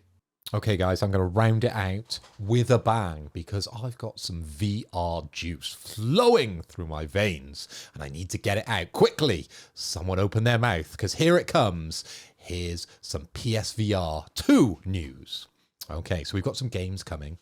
We've got The Wizards, Dark Times Brotherhood, and that is out today. Of course, you're listening to it 3 days later, so it will have been already out, but of time of recording, which is the 23rd of February, yes, February, it is out. We have Wanderer, The Fragment of Fate, that is out June 27th. We have Little Cities, Bigger, and that's out March 12th. We have Zombie Army VR out 2024. Mysterious zombies. We have Arizona Sunshine 2. This is a free update. Again, out today. Look at this. I'm banging you out with free VR and games that you could get today. And then rounded out, we've got the Soul Covenant. And that, of course, is out in 2024. But guys, I'm giving you a 2-for-1 when it comes to VR news and PSVR news specifically. Now, Sony, they're planning something big with PSVR, and this is huge news because, of course, we've just had the birthday, haven't we? Sony is planning the PC compatibility with PSVR 2 later this year, and it's been acknowledged by this is acknowledging a weak gaming library, in my opinion. Of course, I've waxed lyrical about this on previous shows. I'm sure Davey will say something different about that. But guys, I've got a couple of questions for you about this subject. Now, is this a direct support, i.e. is the PSVR 2 plugging directly into your PC here? Or will it be a streaming solution that will still require your PS5? Interesting. Now, will this support Steam VR, Open VR, or Open XR? All question marks that I just don't know the answer to. And one more for you guys. Does this mean I'm getting PSVR 2 because Half-Life Alyx is coming? Lewis, let me come over to you first because I know you haven't got the PSVR 2. How do you feel about this list of games? And can you answer any of these questions that I've put out to you on the compatibility between PC and PSVR 2? If you don't know the answer, I'd love to just know your hypotheticals or your wish list for this one. Yeah, I mean, I don't really know any of these games, to be perfectly honest. Little City Bigger was a pretty cool name. Apart from that, I'm not really got any interest in any of these. I'm not super into VR, but the idea of getting my ROG Ally, plugging a headset into it and sitting on a bus and just freaking everyone out seems really funny. Just sat on the bus with a PS5 VR headset on, just like going, ah. I think that would be hilarious, just to see everyone's reaction on the bus. I think that would be fun. I mean, that's about the only reason I could see me doing this. Yeah, I mean, as I said, not super into VR, but I've heard Half-Life Alyx is great, and hopefully that means it's finally going to come to PlayStation, or at least you'll be able to play it through Steam. Hopefully, fingers crossed.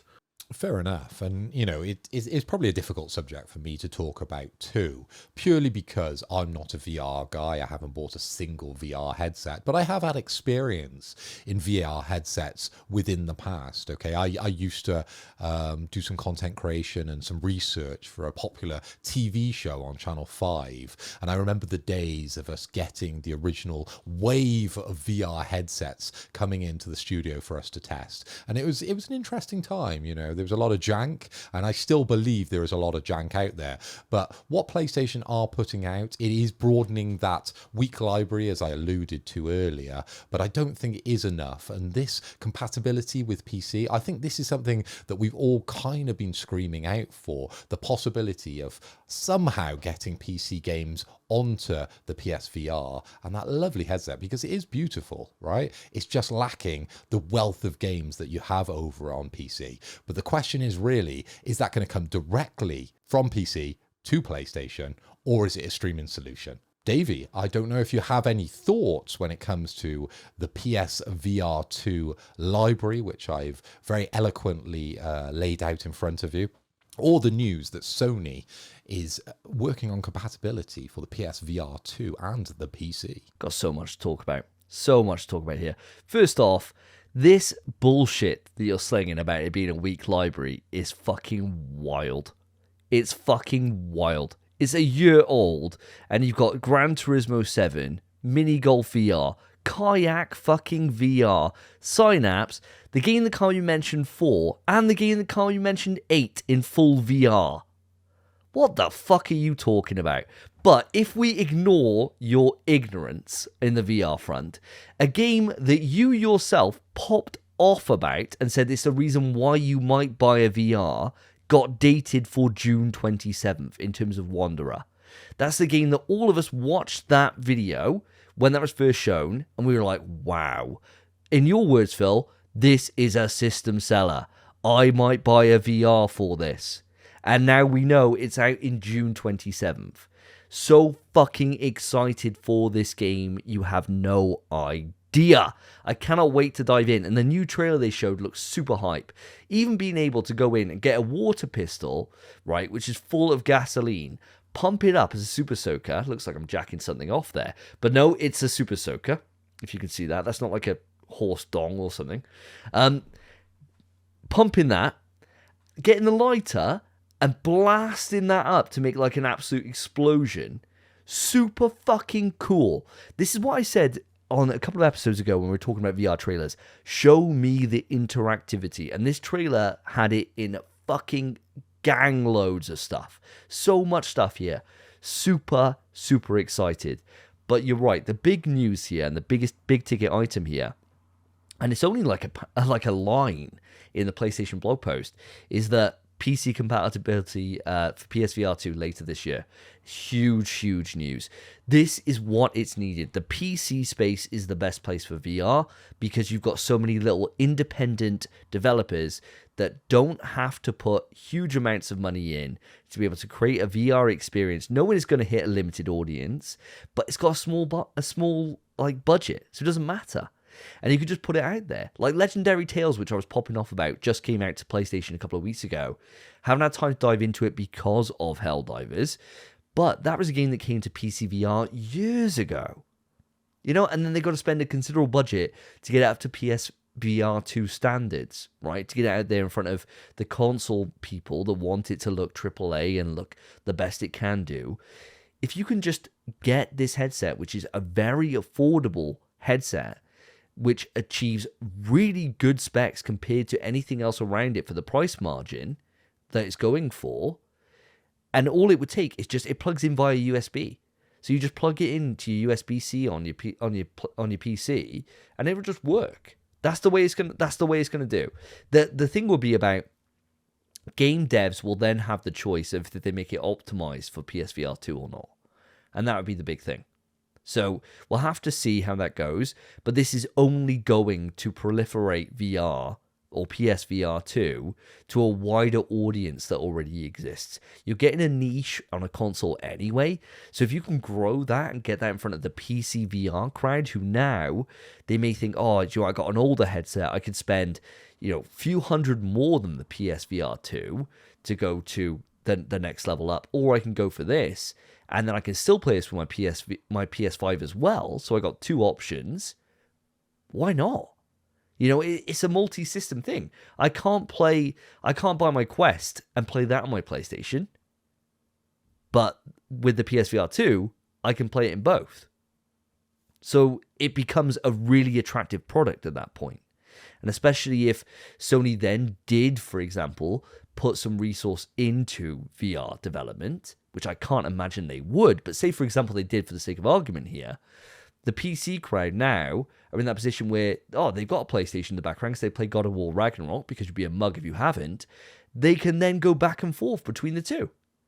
Like, it gives more incentive. There is no downside whatsoever to this. It's fucking great. Really happy with this. Very positive news indeed, and I do agree, Davey, that Wanderer, the Fragment of Fate, it does look spectacular. So let's hope it lives up to the hype that I've given it. I've put my name behind this one. It does look spectacular, and it has the possibility of becoming a system seller.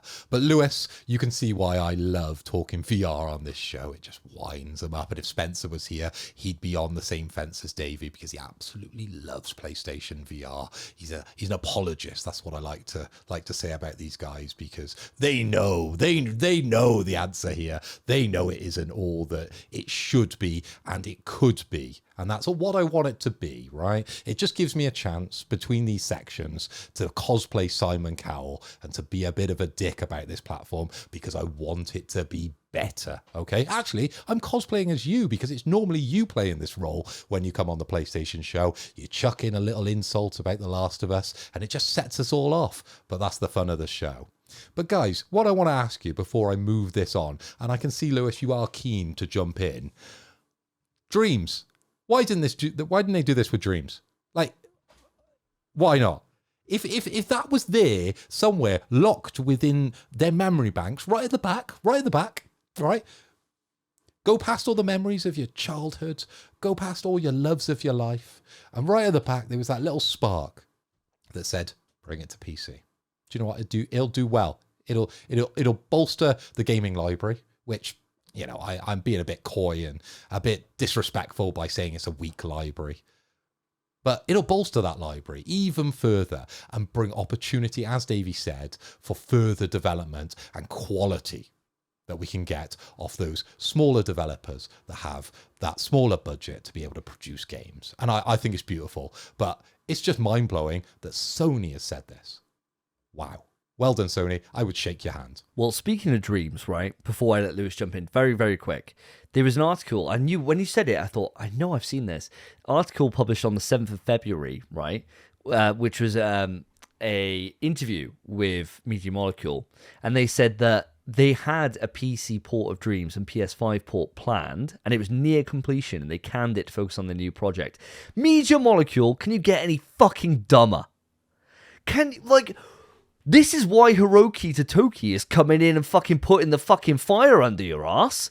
Because you've got a near-finished project that could fucking make bank, and all you have to do is support the rest of fucking Dreams and make it fucking monetizable. And you're like, nah, can it? We'll focus on our next thing. And it's going to be fucking... It's going to be as good as Little Big Planet. So it'd be like Clay Fighters 2. They'll somehow get the fucking license for Clay Fighters or something fucking stupid the Media Molecule will do and make it work. Or it'd be like, oh, it's a PSVR 2 only game, but all you can do is shape clay. Pottery simulator. And it's lifelike, so it's not even fun.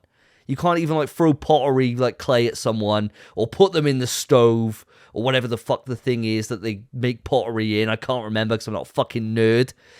All this shit, you can't do any of that. Because it's fucking them, and they're like, oh, we're going to make the pottery. Look how the clay moves. The clay moves exactly the same way you'd want it to in real life, or we put it in a fucking 200-degree Fahrenheit stove. You don't use Fahrenheit! You're in the UK, Media Molecule! What the fuck are you doing?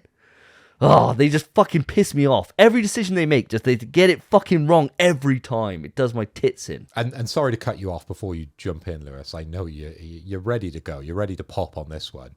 I just wanted to bring your attention to that meme where there's that guy, he's mining, isn't he? And he's mined, and you can see him mining all the way along, and he's just a couple of crumbs away from all the diamonds. And that's where I think Media Molecule, and previously to this news, PSVR 2 is, because there is a prospect just around the corner, guys. You are very, very close. And I hope with PSVR 2 news that we've talked about tonight, that brings them to that gold mine, because it's there. Lewis, do you want to round us out? Yeah, I had a quick question I wanted to ask Davey, just to throw a little bit of a curveball at him. So this Wanderer game comes out on June the 27th. Are you going to be playing this, or are you going to be playing Elden Ring DLC that comes out on June the 21st? Fuck's sake. You know my answer, bro.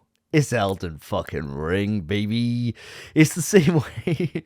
It's gotta be Elden Ring, doesn't it? But the difference is, I can finish Elden Ring my character's cracked out the arse. I earned the Platinum Trophy on Elden Ring. I got 2 mythical hammers, which one-shot most enemies. So I got a difficult choice when I get to Elden Ring DLC. It's, do I bring in Barry Big Bollocks with his double hammers and start smashing and get it done? Or do I do what I normally do for Dark Souls DLC, which is start a brand new character at level 0 or level 1 and go into that end game content at level 1 and just get fucking good? And that's what I did for Bloodborne DLC. That's what I did for Dark Souls 3 DLC. I may go down that route, and Wanderer will be there waiting for me, the same way that Legendary Tales is right now with Helldivers. I've only got so much time. Automatons need to be killed. Barry Big Bollocks needs to smash shit. It's the way it goes, man. But as soon as I'm done with that, then those experiences are there waiting for me. And I will play it before end of year. I can't leave that go. If that game doesn't get played this year, it will be a fucking tragedy of how we've hyped this up, Phil. I need to play it, but just not in June. I don't know how any game is going to get any playtime when Helldivers 2 is about. But anyway, I don't want to bring you back round to Helldivers because we will just turn into the Helldivers podcast and time is getting on. So we're going to quickly move this on because I hear we've got a couple of rumours to talk about, guys. Kick it!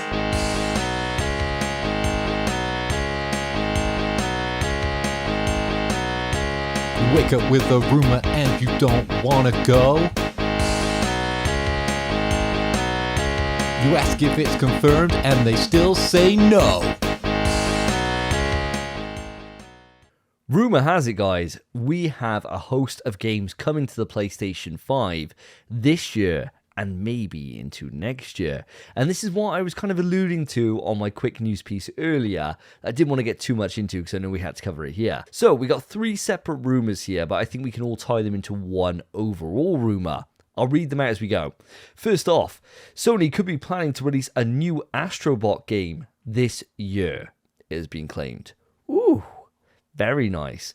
Secondly, both God of War Remake / remaster and Twisted Metal reboot are rumored to be shown in 2024, with Twisted Metal rumored to come out in 2024 and God of War Remake to come out in 2025. And that is apparently like a remake / remaster, they're not too sure, of the original trilogy. Thoughts on all of these games? Would you be excited to see them return, in the fact of Twisted Metal in particular has been gone for a long time? What do you think? Lewis, over to yourself. What do you think about any of these games? Astrobot, a new Astrobot would be pretty sweet. The easiest platinum on the PS5. If they got a new one of those, I'll be down for it. I know Cass will probably end up replaying it a lot over yours. You said he was obsessed with the one on the PS5. So I'm sure that's going to be the bane of your life if they bring out another Astrobot game. If it gets him off Roblox, mate, I'll be happy. God of War, well, I kind of rolled my eyes when you said God of War remaster / remake, to be perfectly honest. I'm fed up of seeing the word remake and remaster when it comes to games on PlayStation, to be perfectly honest. But if it's the original trilogy, that's not as bad. I thought it was a remaster or remake of like God of War 2018 for a minute. I was like, oh no, not another one. Like, I was really worried for a second. If it's the original trilogy, that's not too bad. And I know you said it by mistake, but God of More is a good way of selling it as like a package in it. So, do you want more God of War? Here's some God of More collection. I think that works. You know, I knew it was a slip of the tongue, but I think it works as a name. And also Twisted Metal. The TV show did okay, I guess. That's literally, like, I don't think there's many fans of the original series still around. I enjoyed it a bit, but, you know, there's other, like, car combat games I enjoyed just as much, if not more. So I'm like, and car combat is like, is that really a thing that anyone really cares about anymore? I don't know. A new one or reboot? Yeah, sure. Why not? Bit indifferent then, Lewis. Coming down. How about you? Well, I suppose the big thing is, and I might as well finish you off on this one, do you believe these rumours to be true? And I'm always there to lend you that helping hand to help you finish, Lewis. I'll always be there to do that, to push you over the line, mate, to get that substance out of you. That magic sauce. Well, save that for after the podcast. As for the rumors, I think the Astrobot one might be real, but I don't. Well, they could be real if they're just remastering some classic PS3 games. I think if they're seeing, oh god, we got a bit of a quiet year this year, lads, we better just crank something out. Let's just repackage the God of War remastered collection from PS3 and then just put some HD paint on it and then put it on PS5. I could see them doing that, to be honest. If they're looking like it's a bit of a quiet second half of the year, I could see it being true. But then I've heard the same thing on Xbox for years. They've been saying there's going to be a Gears of War collection. They've been saying that for the last 5 years, and I haven't seen that either. So I'll believe it when I see it, is what I will say when it comes to these rumors. But it could happen, yeah. Okay, so you're very much, if I'm doing a Mr. Philippoy on you, you're sitting on the fence, Lewis. I need a yes or a no. Do you believe the rumors or not? Oh, yeah. You do? Okay. Yeah, go on. Why not? Why not? Very positive. I like that. I like that positivity. I like that. We need some more of that in the PlayStation Nation. Mr. Philippoy, the person I go to most for a positive view on the ecosystem and for PlayStation in general, especially PSVR 2, how are you feeling about these rumors? Lewis, you are positive but very elusive. I think that's the way to describe you. You're very positive on these possible rumors, these possible games being remastered or being created for a second time. But I did chuckle when you were laughing about giving Lewis a hand, and earlier you showed us a little Super Soaker action. So possibly, Lewis, I know what you're in for a little bit later, and let me tell you, it's a good time.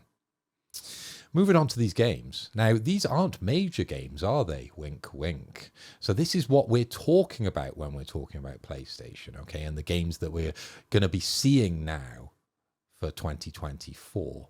Now, the one that sticks out to me, of course, is Astrobot, purely because I may have predicted it myself, and it is in my Fantasy Critic as one of the unannounced games, so hopefully I get extra points. I don't know how it all works, Lewis. I'm sure you'll clue me in when it comes to it if this actually happens. So I'm very much going to want to agree with this one.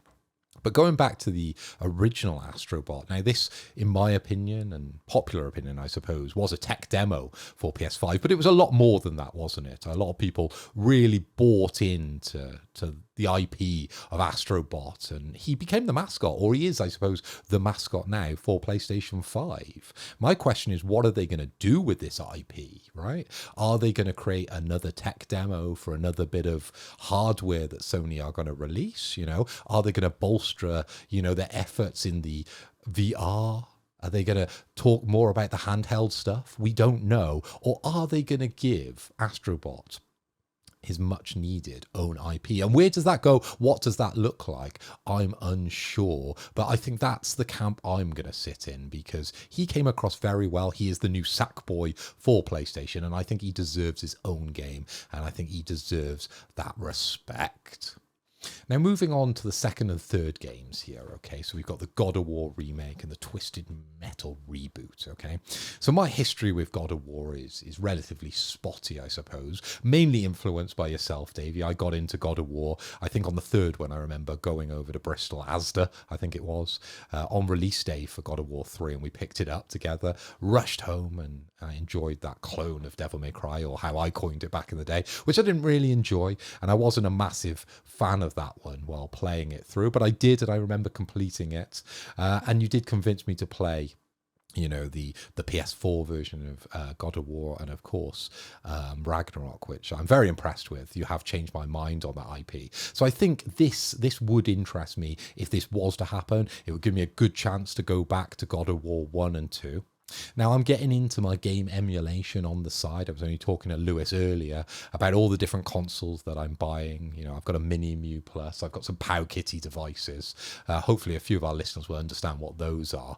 And when we talk about the God of War games, they are the hardest to emulate, okay? So bringing them back to the PS5, and I assume the PS4 to be able to play them would be a big benefit, because I don't think some of these Chinese knockoff consoles, which I'm very fond of at the moment, will be able to handle the higher levels of fidelity that we had back in the day of God of War 1 and 2. Going on to your third IP here, Davey, Twisted Metal. Now, I've never been a fan of that one. I didn't see, was it a movie they came out with or a TV show? Or TV show, wasn't it? TV show. TV. With Anthony Mackie, aka the Falcon from Marvel. Yeah, he came out of the Game Awards, didn't he? And annoyed everyone. He's like, and you, looking at you, looking at you. And everyone's like, no one's fucking looking at you, Anthony Mackie. And that's a fucking award, mate. Oh, and also Samoa Joe's in there as well. You might know him. I from do wrestling. know who Samoa Joe is, yeah. He's the one that walks away when people jump off the ring, and he's just like, yeah, I just walk out of the way. He's the cleverest man, isn't he, in sports entertainment. I very much like Samoa Joe. But you haven't convinced me to watch Twisted Metal because I was never a fan of the original. As much as, I may have played a little Need for Speed back in my cruising days, I was never into that kind of destructive kind of racing games and, the battle racers that came out around that era. So unfortunately, I've never played a Twisted Metal game to my probably detriment. They were probably quite good back in the day, but that one I wouldn't be so excited about. But no, I can very much believe and put my name behind the Astrobot one. I think that deserves a second edition, a second game now to be coming out within 2024. And God of War, yes, I would love that to actually be remade. The reboot of Twisted Metal, I think you might be flogging a bit of a dead horse. I'm not sure how that TV show went with the standings. If it went well, then I can understand why the cash-in is there. If it didn't go well, which is my assumption, then I don't understand why you keep going back to it. But that would be my predictions for these three rumours. So vastly, I would believe them, but on the Twisted Metal one, I'm not so bothered. They have renewed Twisted Metal for a second season on Peacock, though, so it's possible that it has done fairly well. But it might just because it has Anthony Mackie in it, and he's quite popular at the moment, so I don't know. I haven't watched it myself, but I've heard it's okay as video game TV shows go. I've heard it's pretty good. I've heard it's actually really, really good. I haven't seen it. I'm famously not very good for watching a lot of TV, and right now I'm rewatching Stranger Things. So, I'm watching stuff I've already watched before, but with my girlfriend who hasn't seen it. So I'm like, oh, you wait till the next episode, it's going to be great. But moving it back to this, Twisted Metal, right? I'm going to start at the bottom end here. Twisted Metal is a series which is a classic IP for PlayStation. You talk about like Wipeout, things like that. Twisted Metal goes back to 1995. It's ancient, right? Now, my first interaction with Twisted Metal was Twisted Metal Black, which was on PS2. And that game was fucking phenomenal. That's the game that I think most people, when they think of Twisted Metal, would probably harken back to that era. And it had, 4-player split screen. It was just fun. It was just a really fun time. They could recapture that feel now in 2024 and have a fun local co-op experience, which also has online multiplayer. You're in for a winner. You're absolutely in for a winner. But the gameplay has to be fucking nailed and it needs to look great. Because Twisted Metal Black back in the day looked amazing compared to its contemporaries. So it needs to be like visually really impressive, which means the budget's going to go up, but then be simple. Don't need a story, don't need any of that bullshit. Just have really good looking cars that get fucked up, that can shoot machine guns and rockets out the front. And as long as you nail that gameplay, fuck. I mean, you look at the success that's in the making with, some of the other car kind of combat games. The only one that comes to mind is, what's the fucking car football game? It's fucking eluding my brain right now. The car football game. Rocket League. I was going to say, didn't PlayStation just release a car combat game at the launch of the PS5? I can't even remember what it's called now, like All Stars or something? All Stars. Destruction All Stars, mate. Destruction All Stars. And it was fucking gash because the gameplay was boring. So you need to nail the gameplay. As long as they nail that and the presentation is like kind of realistic. Because it did look, I mean, I'm really put in. There was a couple of entries on PS3 as well, if I remember, for Twisted Metal, but I never played them. If they make it look good and it plays well, done. So I think there is potential for this to be hype. I'd need to see it. Do I believe it? Yes, I do. I do fucking believe it. Because as you said, Lewis, the Peacock season did well. If it's on Peacock, it's not like as if it's on Netflix and they just kind of shit stuff out. Peacock, they seem to be a little bit more choosy with stuff. And if it got renewed for a second season, it must have done well. So, fuck it. yeah, why not? Now's the time. If you're going to do it, season 2 coming up, this is the best chance you got to reboot a franchise and make it into something. And yes, I believe this to be true. 2024, I can see that happening. Not a huge investment to make this work. I can see it. God of War Remake, different beast. You've got 2 different camps you can go with this.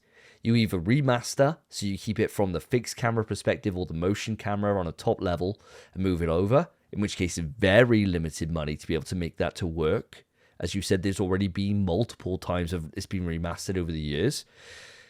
Would I be happy with that? No. Would I be excited by that? No. Would I go back? No. And I love God of War. If they remade it from playing the DLC that came out with Ragnarok, right? And seeing some of the sections in there which had taken parts from God of War 1 and from God of War 1 mainly and put that into that game, I can see them giving God of War 1 a full up, ground up remake. And that's a big project to do, especially as they'd have to make that decision. Which way do they go with it? They keep it top level, but I think now at this point, you'd have to get it behind the shoulder. So it's more like Ragnarok. And then you completely re-envision that game. That's the smartest way of doing it. That is no way coming out this year. No way. I believe that's happening. I don't think we see it this year. And I don't think it's out next year. I think that's further down the line. But I can believe that happening, and I think it would be smart to do 1, 2, and 3 in the same style as Ragnarok and 2018 God of War. It makes perfect sense to me. If they were going to do that, though, Davey, I believe that would be a major game for PlayStation. I think if they were just doing a remaster of the originals, I don't think that would class itself as a major game, okay? Yeah, I completely agree with you. It definitely goes into that upper echelon. If you're remaking God of War 1, a game which came out so long ago, and you're putting it in a brand new camera angle, and you're making the combat more similar to Ragnarok, for example. Sure, it's a linear experience, God of War. There's no side quest for you to do. You can't go off and free the jellyfish from the sands. There's none of that stuff. But still, that's a lot to do. And there's a lot of enemies you have to totally redo. A lot of epic fights. Oh my god, God of War 1 and 2. 2 in particular is so fucking epic. If they redid those games with behind the shoulder, it would completely change them. And I don't know if that's good or bad, because the original trilogy slaps tits. But if I had to be a better man, I'd say that's false, and that it's not out in 2025. And the final one, in terms of Astrobot getting his own game, he's already had a couple of games, but they've been tied to other things. VR was his initial introduction for the PSVR, and then he came over to Astro's Playroom for the PS5. He fucking deserves his own standalone game. If Mario can shit out the same shit every single fucking year with slightly different stuff, this time it's a wonder flower or you turn into an elephant, Astrobot's got the biggest potential for Sony to have something like that.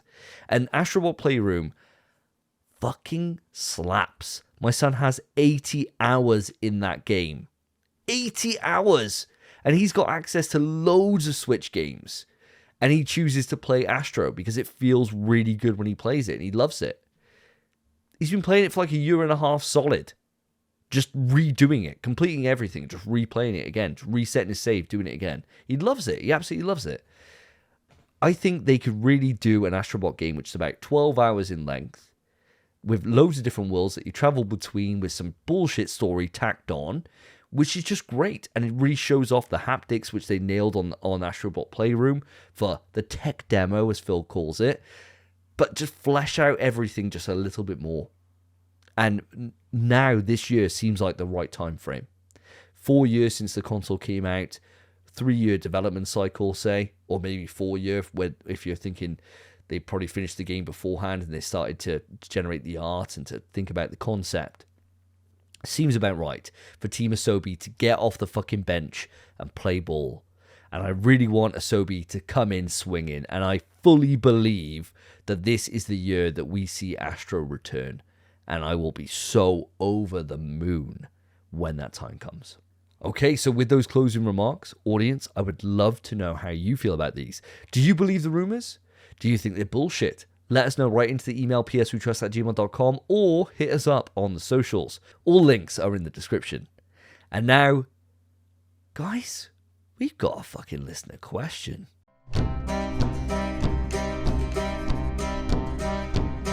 There once was a show some time ago that asked for questions every fortnight or so. It became so rare they weren't prepared to have a versatile rhyme.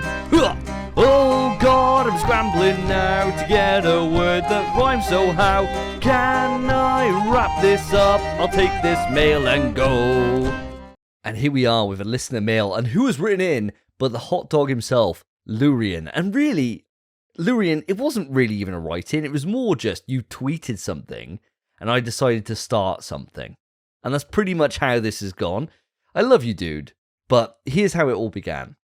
Lurian put out a tweet, and he said, "The fact that the only thing making people say PS5 hasn't had many games is the fact that PS4 versions exist for Horizon, Gran Turismo, and God of War is dumb as fuck to me." And I said, I'd need to crunch the data to see, but in terms of initial thoughts, PS4 had more first-party releases at this point in the gen, but PS5 has tons of exclusives from second and third parties to bolster it, so it's definitely not lacking exclusive games. What happened from there is Lurian put up a slide of evidence for games, and this slide was flawed, which I pointed out to him immediately was flawed because MLB wasn't in there, which then he responded, and he shouldn't have responded to me with this. Lurian, I love you, man. You shouldn't have come back with this. I took this bad. So I came back after he put up his slide that was wrong. That list is flawed, bud. MLB has been around since PS3 or even before with annual releases. If you like, I'll spend some time and do it properly. Could even bang it into the next episode. And he came back to me, MLB is the game changer, is it? Not the 16 other games PS5 has. Take away MLB if you want. Heck, take away all second parties owned IP too. Lurian, shouldn't have come back with me with sass, bro. What happened then was Maloon jumped in, everyone was jumping in and giving thoughts about how I could do this list, how I could do it, how I could research it. Well, guys, I have done 3 hours worth of research. Now, you might think, 3 hours? That's not a great deal. To me, that's like, I don't know how much that is in company hours worth of money. But yes, I did it in work time. And yes, it's probably a lot of work time hours lost, right? In terms of financials, Hiroki Katoki would be on my ass for burning company funds for this. I've crunched the numbers, but before I get into my Excel spreadsheet, which I will link into the doc, so you can see the proof there for yourself and see my workings out, guys, I want to know your initial thoughts. In terms of PS4 and PS5 at this point in the generation, so you were talking for PS4, it runs between the 15th of November 2013 until the 29th of February, until the end of the month of February 2017. For the PS5 library, from the 12th of November 2020 to the 29th of February 2024. So the same amount of time, really. 3 days in it. Which has the most exclusives, published games, etc. What are your initial thoughts? PS4 or PS5? Lewis, I'll come over to you first. I know you're an Xbox guy, so I'm not expecting you to have an intricate knowledge, but what is your gut telling you? I mean, I have owned a PS4 and a PS5, so I don't. I mean, honestly, I feel like they'd be pretty close. I mean, so I have a couple of questions. So, does this include remasters of PS4 games that are now on PS5, like Ghost of Tsushima Director's Cut and Death Stranding's Director's Cut, and Last of Us Part 1 remastered, and Last of Us 2 remastered, and all the other fucking remasters? I mean, do they count as PS5 games, or...? I'm not going to go into how I've done my list rules just yet. I'll get into that in a moment. Okay. But in terms of, at this point in the generation, if you're taking all games into account here, which do you feel in your gut? What is your heart telling you? PS4 or PS5? I would say PS4, probably. Because, I mean, but then I'm that's me not counting remakes and remasters. and like ports, because there's a lot of ports, remasters, and remakes, which is not, it makes money, so it makes sense to do it. But I think if you're just going off pure new IP, new games, I would say PS4, had more. You said you're not going to answer my questions about the list itself. I was going to say, does it count retrospective stuff? Like Destiny is a first-party game now, but it wasn't when it was released.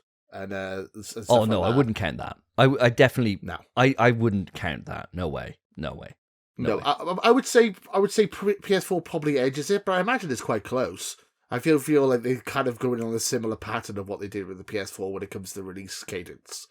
But I would say maybe PS4 just about edges it, personally. I love your thoughts. Mr. Philippoi, what is your gut telling you about this? My gut is just having a little laugh to itself because I love the way you have narrated these tweets. And I think this probably goes on every single day, every single hour, every single minute, every single second of people browsing Twitter or X, whatever you want to refer to it as, in their own little way of saying it. If there's something that someone disagrees with, then it's going to come across a little harsher and you're going to be like, oh, I don't believe in that. And when you're saying it, you say it very eloquently, very nicely put, very softly. But you could read this tweet both ways, right? Am I siding with Lurian, the hot dog himself? Am I going to side with you? I don't side with you on many things when it comes to this show. Am I just going to play devil's advocate and just try and spark you off? But I think this one's a really difficult one with me because I wasn't really as involved in PlayStation with PlayStation 4 as I am now with PlayStation 5 and this podcast. I'm much more knowledgeable about the history of PS5 than I am with PS4, and I think pretty much any of the consoles really. So I've got to probably settle. If I'm going to say one or the other, I'm just going to go with PS5 because I'm on a PS5 podcast. I don't know the answer here, and I'd love to see how you've worked this out, Davey. I'd love to see the spreadsheet. I'd love you to go in depth because obviously showing a spreadsheet on a podcast, which is largely audio-based, it's best to dig into a spreadsheet with numbers, isn't it? Because that's what people really love to listen to. That's what people get off at home. They're listening to that, they've got their cocks out and they're stroking it. They're giving it the super soaker action, aren't they? When you bring out the Excel document. That's how you get the ladies into bed. Girls, I'm very good. I understand how to use Excel. I know a little bit of Visual Basic. Oh. You can just hear the girls at the moment, can't you? Ooh. Davey, let me know. I'm going to side with PS5 on this one. Okay. Well, I got to say first off, Lurian, I'm only reading your tweets out like that in jest. I know there's no beef here, mate. I love you. I absolutely love you. But I did want to know this because I thought it was interesting because I see this banded around the PlayStation Nation all the time in terms of which had the better library. At this point in the generation, which has a better library, which has more Sony involvement, and there's so many different rules that you could apply to this. Do you include remakes? Do you include PS Vita? Do you include PSP games? Do you include PSVR? All these different things. So I thought, right, well, I'm going to look at this with one rule and one rule only, which is very, very basically which games are published by SIE, which means which games have Sony helped to fund. Now, there's certain games I've excluded from the list which are only funded in a territory. So, for example, if a game is funded by Sony only in Asia to bring it out there, but not the rest of the world, it did not make the cut. It had to be a worldwide Sony-published game to make the list. Okay? And that is it. I have excluded VR releases, Vita, and PSP. So it's console versus console. PS5 versus PS4. Now, I've crunched the numbers. This took me hours to do. I'm not going to read all the games out because we'll be here for fucking ages. But to put it simply, PS4 sweeps. PS4 has 39 games that were published by this point by SIE. PS5 has 22.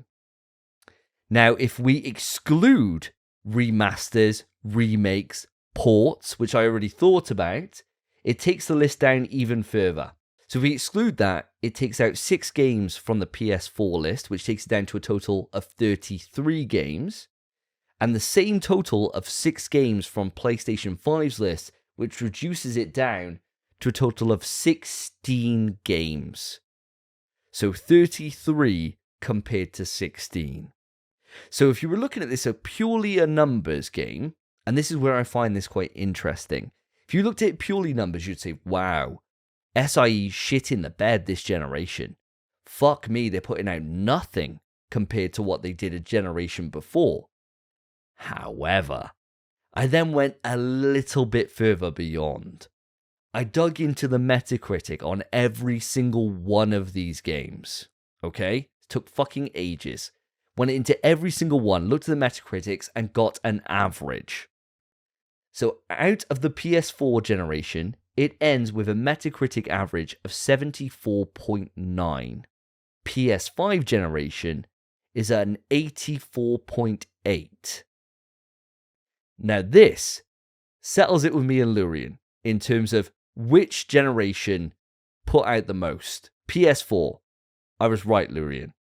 However, this opens a bigger question, which I think you guys will want to be involved in. Which would you prefer? 33 games, which are of very random quality.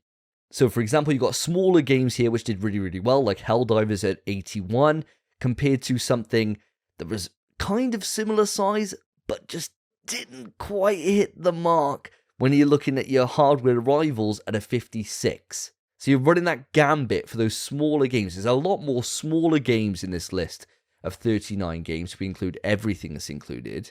PS5, generally bigger experiences. The smallest game we got on this collection of games is Helldivers 2 or Astro's Playroom. Both coming in at an 82, 83 respectively right now on Metacritic. And maybe Sackboy: A Big Adventure, which is 79. That's scoring, right? Which would you prefer out of these two models, guys? Would you prefer quantity or quality? Lewis, over to you. I feel like I've been put on the spot a little bit there. Okay. Oof. I mean, that's hard. Quality versus quantity.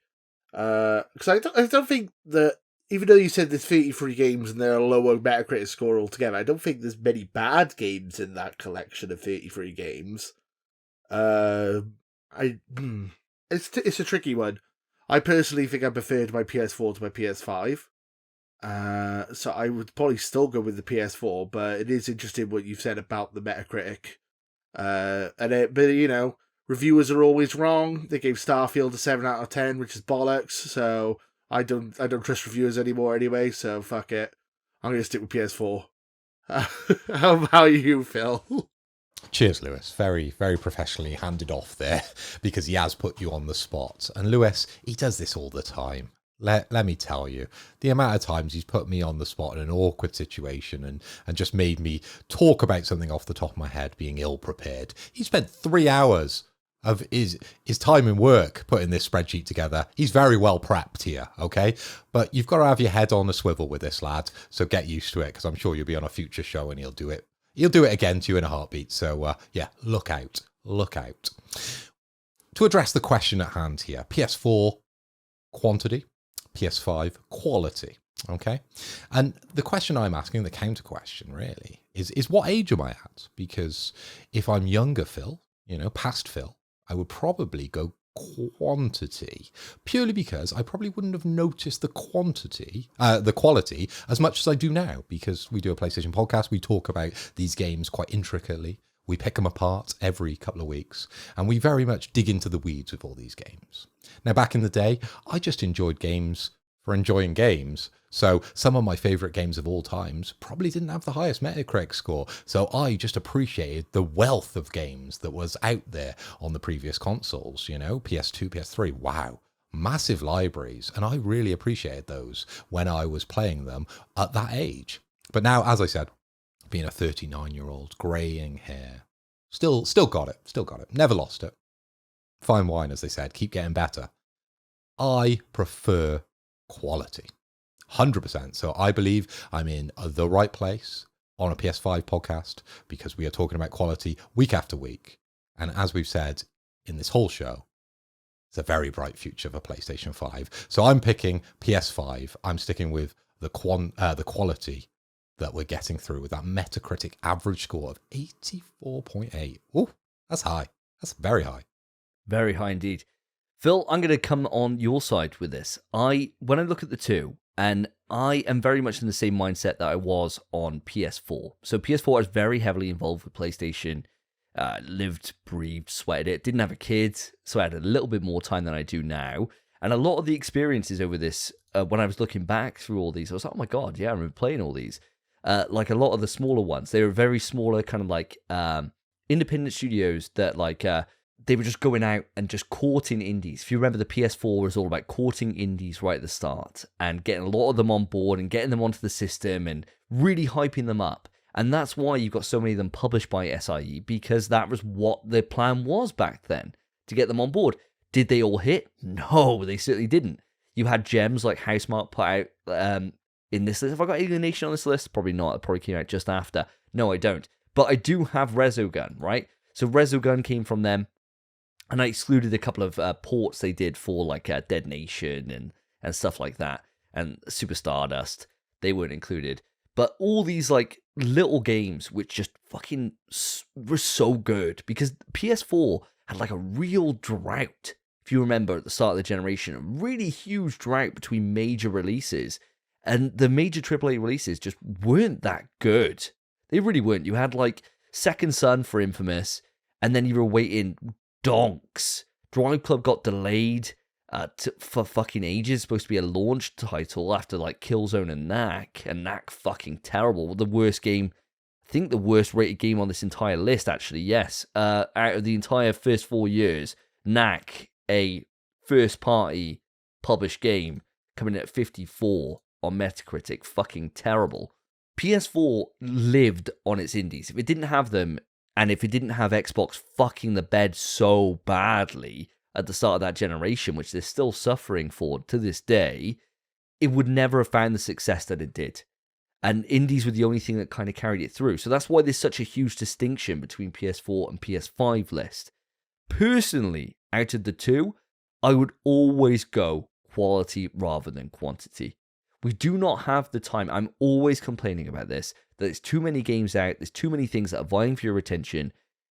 PS5 at the moment has been on an amazing cadence of exclusive and great experiences to the console. Now, this is, of course, PlayStation SIE published games. So it doesn't take into account of, say, Final Fantasy VII Remake, Final Fantasy VII Rebirth, any of these games, because they're not published. Sure, they bought the right to them, but they're not published by SIE.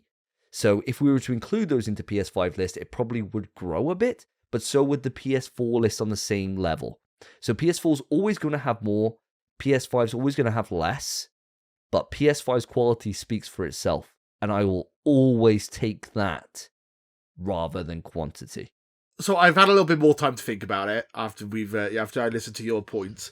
I was literally going to say what you just said about Davey, is that I don't ever feel like I have enough time to play everything, and my backlog's already ridiculously large. So maybe I should go for quality over quantity. However, I would like to make the argument that PS4 had more variety when it came to their games. Yes, it makes their Metascore maybe a bit lower, but I do feel the PS5, maybe they're playing it a bit too safe.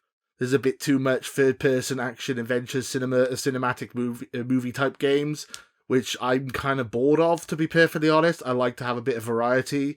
I mean, I know you guys are not Xbox fans, but part of the reasons why I like Xbox is that all their exclusives are very distinctly different to each other, and I like a bit of variety when it comes to my gaming. And I once I've played an action event, I only really play one third-person action game a year, really, if that, and then I try and play different stuff. So that's my argument for the PS4 over the PS5, personally, is that I feel like it has a better variety, and I would love to see PS5 bring more variety in, because like Helldivers 2 is the first game on PS5 where I feel like it's kind of harkens back to PlayStation of old, that had a bit more of a like uniqueness to it, which I really enjoy personally. So that would be my argument for PS4. I completely understand where you're coming from. And when you're looking at things like Doki Doki Universe, Resogun, fucking Little Big Planet 3, Entwined Hohokam, all these games from PS4, they're all very different from each other. Although I would argue that these PS5 games here, right, this is a short list, so I might as well just reel them off really fast. Demon Souls, Sackboy, A Big Adventure, Spider-Man Miles Morales, Astro Playroom, Spider-Man Remastered, Destruction All-Stars, MLB, Returnal, Ratchet and Clank, Ghost Director's Cut, Death Stranding Director's Cut, Neo Collection, God of War Ragnarok, Gran Turismo 7, Horizon Forbidden West, MLB, Last of Us Part 1, Uncharted Legacy of Thieves Collection, Spider-Man 2, MLB, The Last of Us Part 2 Remastered, and Helldivers 2, they're all fucking very different games. The camera may be set in the same direction for some of them, but you cannot for a second think that Ragnarok plays anything like Horizon, that plays anything like Spider-Man, that plays anything like fucking Demon Souls. They're all so different. And that's, I don't mean to do this to you, Lewis, but I hate that argument because it's so ignorant. Because they are just so, like, you can say, like, sure, Knack and Resogun, they're miles apart, right? One is a ship combat game where you go around a circle, destroying people and picking up civilians. The one is a really shit platformer. They are worlds apart, right? All these games that I just listed there have in common is that the camera is third person. They do not feel anywhere near the same.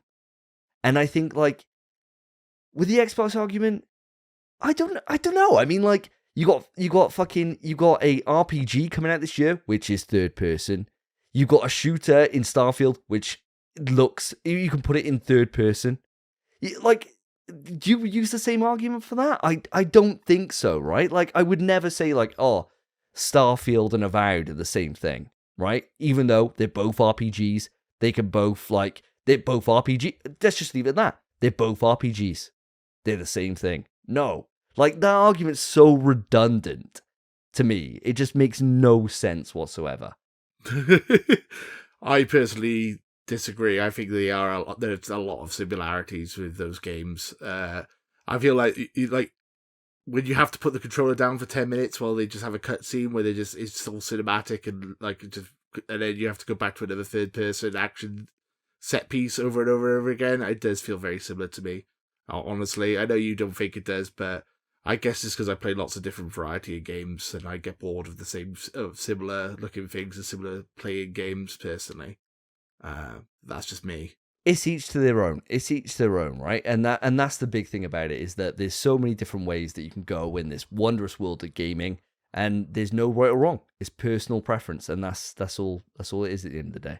Let me just jump in before we have an argument here live on the show. It's, the charity boxing scene is huge, isn't it? KSI is making a lot of money with getting YouTubers to fight. So guys, listeners, viewers, if you would love to see Potato Chief take on Davey in the ring, ding, ding, ding, well, it could happen. Let's get the votes in. Let's get the subscribers up and get KSI on the line. And we'll see if we can make it happen.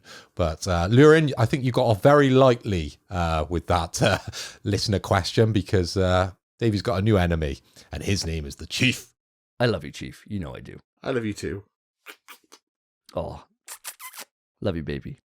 I'll give you that super soaker action later on. Yeah, after the do that show. later, yeah. I will. Let's move on. Stop. Topic time. And here we are at the topics, and what a winding river of PlayStation Nation news we've been on today. I told you it was going to be a juicer.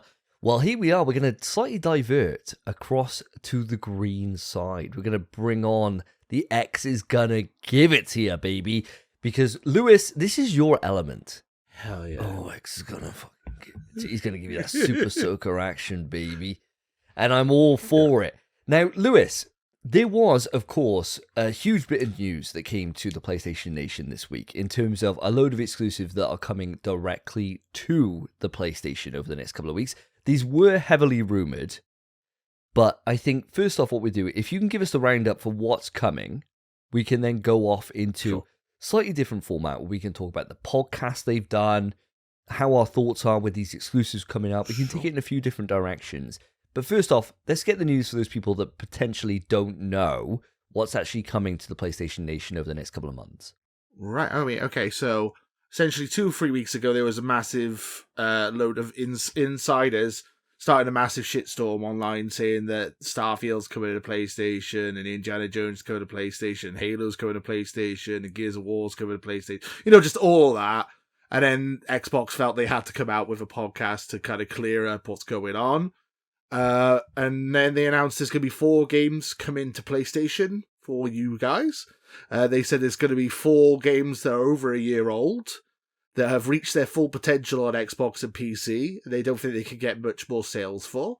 And 2 of them are live service, and 2 of them are smaller games that were never designed to be exclusives in the first place. And then we were like, well, can you tell us what these games are? And they're like, no, we're not going to tell you. And then literally like 2-3 days later, we found out exactly what they were. So I don't know why they didn't just tell us, to be honest. So the 4 games are Pentiment, which is out right now on PS4, PS5, and Switch. If you want more Xbox games, go buy it. Grounded, that's coming to PS4, PS5, and Switch. Hi-Fi Rush, which is only coming to PS5. And Sea of Thieves, which is only coming to PS5 as far as I'm aware. It might be also coming to PS4, but it doesn't say that on the documents as far as I'm aware. So those are the 4 games. Honestly, they're all pretty nice games. Hi-Fi Rush was the Xbox the Box Game of the Year last year. It won our Game of the Year. And it's one of my favourite games of last year. And I personally think it's better than God of War, which we've had this discussion before. So guys, check it out. I'm sure you'll enjoy it. So out of the 4 games I just mentioned, Phil, is there any of them you're actually interested in purchasing or playing? Or like, is there anything that's perked your interest? Yeah, of course, I'm not, so locked into the PlayStation ecosystem that I would, almost reject these Xbox games as such. I'm very interested, I think, across the board when it comes to these games. I think I'd be interested in trying every single one of them. Obviously, the starline act here, the headliner, is Hi-Fi Rush. That's the 2023 rhythm-based action game developed by Tango Gameworks and published by Bethesda. And it's very high praise that it was X Marks the Box Game of the Year, and it did reach an 87% Metacritic, so it is highly regarded. So I'd very much be interested in giving that a go when it comes over to PlayStation. Sea of Thieves. So this is the 2018, rather older game here, action and adventure game developed by Rare.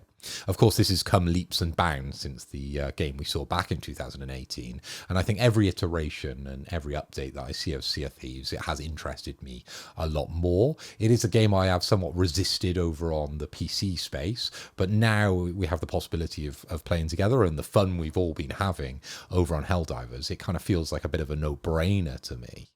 It was a game Spencer, in particular, was interested in. I think he has played that, though, on the PC, so it wouldn't be new ground to him. But I could see us having a lot of fun if we dived in, maybe on Thursday night, to play that. It only got a 69 on Metacritic for the Xbox version. I think relatively on the PC they may have got a slightly higher score, but 69 for Xbox. I was just going to say Sea of Thieves is one of those type of games like No Man's Sky or whatever that at launch wasn't very well received, but it has now grown a massive fan base over the years, and it has improved vastly since launch, and it has a massive fan base now. And yeah, I don't think the Metacritic is really a fair assessment of where it is right this moment in time. Yeah, of course. Sorry if that wasn't clear, guys. Obviously, the Metacritic is scored on the initial release, I believe. It's not sort of periodically updated, where in the case of games like No Man's Sky, as you said, and Sea of Thieves, it probably should be looked on to improve, because yes, you're right, it probably deserves a much higher score. But moving on, we've got Pentiment that's coming to PS5 and Nintendo Switch is getting some love. So this is a 2D perspective game. I think this will fit perfectly when it comes to the Nintendo Switch. It's an action role-playing video game by Obsidian. I think it originated back in February 2022, and it's got a really high Metacritic. So that was an 86%. Back in the day in 2022, but that one's very unique, very interesting. I could see me even picking this up on the Switch, actually, as a possibility. And then the last one to round it out. Now, this is the Honey, I Shrunk the Kids game. No, actually, it's Grounded, coming to PS5 and Nintendo. It's a survival action video game. I'm quite interested in this one. Again, by Obsidian. Obsidian seem to be ticking the boxes when it's PlayStation and Nintendo, don't they? This came out back in July, I think, 2020, so a couple of years old, with a Metacritic score of 82. So, again, very highly regarded, and I think this one does interest me. You know, out of the four, obviously Hi-Fi Rush is the big game here. Sea of Thieves, I should have probably played on PC up to now, but I would definitely dig into that if we had an opportunity on a Thursday night. But Grounded, definitely, you know, it's got a bit of a spark, and I think it is an interesting one. I think out of all of them, if I had to pick one first, it'd probably be Grounded. Nice. You know, me and Alice spent a long time playing that game. 3 or 4. We were up till 3 o'clock, 4 o'clock in the morning playing that, like making like bases and stuff. It is a lot of fun. I'm a big fan of Minecraft as well. That's one of my favorite games of all time. It's very similar to that. It's like survival, but it's a really cool setting. Really cool. It's a really fun game. I think it's really underrated. I think you should definitely give it a chance if you. It comes out April 16th. I think you guys should definitely check it out. And as I said, if you want more Xbox games on the PlayStation, buy these games. Show the Xbox that they've done the right thing, porting them over. Because if they don't sell very well, that's probably going to be all you're getting. So, is there anything you're interested in, Davey? Yeah, the big one for me, the big ticket item, Sea of Thieves. 100%. This game always looked appealing, even right at the start. It's the Black Flag fantasy that Skull and Bones potentially could have been, but never was, right? And so Sea of Thieves always looked like super good fun. I've seen so many cool things. There's sharks in that game as well, so immediately tips it up a few notches. As soon as sharks are involved, immediately goes up on the old echelon. And my scoring, yeah, this is the one that I know that we could all dive in and have fun. And the reason why I haven't done it up until now is because I'm not playing on PC. I'm just not going to do it. I'm not going to hit those CRTLs, those fucking delete buttons, those enter keys, a Z to fire a cannon. No. I've lost my virginity. I'm going to stick to a console and a controller. And I haven't bought an Xbox up until now. There hasn't been enough games that have interested me. But this is one that was a little diamond in the rough. So I'm 100% going to be picking that up on April 30th. Really excited. Hi-Fi Rush is the big one that I'm not sure if I'm going to end up buying this year or not. I know I'm going to love it, right? I love everything Tango have ever done. And Hi-Fi Rush, you've given it so much praise on this podcast and on your own podcast especially, that I feel like I need to check it out, right? I need to see if, especially with the fucking praise that it's better than Ragnarok, is wild. My second favorite game of all time. Could it potentially dethrone that? Highly doubt it. But I'm interested. The problem is, March 19th, I imagine I'll still be quite far up Tifa Lockhart's arse in Final Fantasy Rebirth.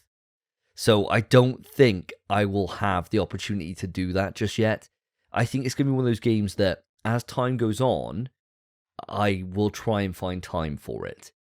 No more promises in that. I am interested in it, just not quite yet. In terms of the other two, Pentiment and Grounded, couldn't give a fuck. Just, I've seen enough of them, and it's just, I know I'd like Grounded because I love survival games. I'm not really in the mood for it at the moment. I want to tick off some of these kind of more unique kind of experiences, and Grounded always looked to me kind of second rate. And maybe I'm just judging that from afar and I should play it. But right now, not my cup of tea, but I'm glad for all those that get to experience that for the first time. I suppose, Lewis, this brings on the bigger question. What are your thoughts now that Xbox have made this stance? That they're bringing these games over to us in the PlayStation Nation, right? It's a big old fucking deal. Are you feeling as doom and gloom about it as you did prior to the podcast? So my initial thoughts with this were like, it's the end of the world, the sky is falling, I need to buy a PC, hence why I was buying a ROG Ally, and I'm still going to buy one because I want one. And like, Xbox is dead, it's the end of the world. I was feeling like that, honestly. I literally was depressed for like 2 days, like going on, why have I invested my money in this console for him just to abandon me like this? After the podcast, I was just like, same as usual, nothing's really changed, really. It's just these 4 smaller games. Now, if they go next, like they have another podcast in a couple of weeks, in like a month's time or 2-3 months' time, and they go, right, we got another 4 games, and they're Halo, Gears of War, Starfield, and, and Forza, I'll be like, well, fuck. Okay, well, that's not good. I mean, all these 4 games, as I said earlier, are all a year old, smaller, or community-driven games, so they're not. They kind of all make sense to be multi-platform, these games, honestly. I'm hoping if there's a Hi-Fi Rush 2, it's going to be exclusive for at least for a while on the console, and then, you know, hopefully people who played Hi-Fi Rush on PlayStation will feel like, ooh, maybe I might get a Xbox because I liked Hi-Fi Rush 1, so maybe I'll get it for Hi-Fi Rush 2. That's like my only thing I could really see about it. I don't know. We've been talking about all episode about how profit margins are slimming down and they need to make money. This seems like their way of trying to get some money back, recoup some cash. I mean, would you guys be against something like a Concrete Genie or like what's it called, Sackboy's Big Adventure or anything like that coming to Xbox or Switch? Or like, I mean, like, I'm just curious how you would feel if the stream was on the other foot, if it was a smaller game that no one really plays anymore. I would take it as a stance that things aren't healthy in the ecosystem. If they were willing to do that, like these games have come to PC, and so Sackboy has gone to PC, did fucking terrible. The game was trash. Anyway, like I remember at the time, me and Spence, when that game came out, right, we played that like near the launch of PS5. We were like, this is the worst launch game. Don't buy it. It's fucking pants. Like the only good thing about it is like the after the game's done with the time trials, everything else shit. But yeah, if they started crossing the streams and started coming over to the green side for anything, I would be a bit worried about it. The whole point of consoles that separates them, especially like the Switch is a different camp because the Switch is it's completely different. Like the hardware serves a different purpose. It's so underpowered compared to these next generation consoles that it's its own niche, right? But for Xbox and PlayStation, other than the fact they look different, they're pretty much the same, right? They're pretty much the same. The only thing that separates them is the experience that you get, the experiences that you get on each platform. That's really it. I mean, like the console, the controller's different, and the one has, you know, like quick resume, the other one's got like a fucking working share button. But that kind of bullshit doesn't matter. It's all about the games, right? The games speak for themselves. If PlayStation started doing it, even with stuff that wasn't going to sell, it would put up to me like, why do we have to do this? Why are we putting things over there that stop people wanting to buy into this ecosystem? And it would worry me. Now, in terms of a game like Sea of Thieves, it makes perfect sense for it to come over. Same way that Destiny is still being shipped out to everywhere else, or Minecraft after they bought Mojang, how that's still being shared, right? Like, it makes sense. That's a game that you can bring in and you can make a lot of money from, like live service transactions and things like that. That makes sense. I wouldn't even bat an eyelid. I wouldn't even feel like, okay, you know, it is what it is. Same way that people are crying for Helldivers to go over. Would I be worried if it went over? No. But I also don't think Sony would ever do it, right? I don't think they would need to do it. They don't feel like there's enough market over there for them to... You're talking like 20 million Xboxes, if we're being generous, compared to like 55, 60 odd million on PlayStation. You're not really going to get that much of a hit there. You're better off hitting on PC, where there's a huge market, right? Like, and you can really get those sales. You're not going to get much from the Xbox crowd who aren't used to buying games in the first place anyway, because they got Game Pass as an incentive to be in that ecosystem. So it's very hard for us to come over to there because it doesn't really work. But PC does, and it's a bigger market. I mean, that you mentioned Game Pass, that was like what I was going to say. It's like, I think that's the key difference between the PlayStation and the Xbox, is that even though they're giving away their exclusives to PlayStation, they still have the one big exclusive, and that is Game Pass. Like, Game Pass is the system seller, or at least that's what they want it to be. I don't think it's quite there yet. That's what I was saying in the video I made before, is that I don't think it's big enough for you to be giving away your games to PlayStation at this moment in time. I feel like you still need a couple more years of growth for it to really be to that level. Only thing I can really say is that we're going to get Call of Duty Gulf War this year, and it looks like it's coming to Game Pass day one, and I think that will move the needle on Game Pass. I think that will bring people over for sure, and then that might be the saving grace of this whole thing, personally. And then also the rumors that they want to make an app store. They want to make an app store on mobiles as well, and they got PC. Essentially, they don't care about Xbox as a console anymore. It's more of the Game Pass service they're trying to flog and trying to sell. That's like the key difference between the two systems, really. Whereas, it is more about the box with PlayStation, which isn't a bad thing, but it's just the way just the different business styles.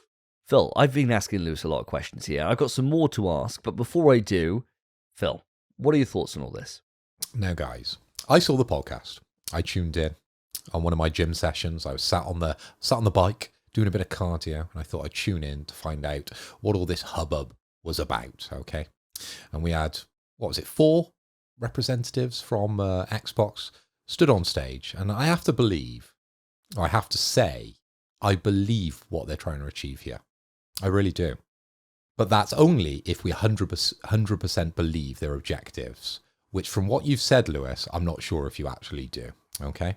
To be able to play the games you want with the players that you want on any device. Now, that is a very perfect way of looking at video games, isn't it?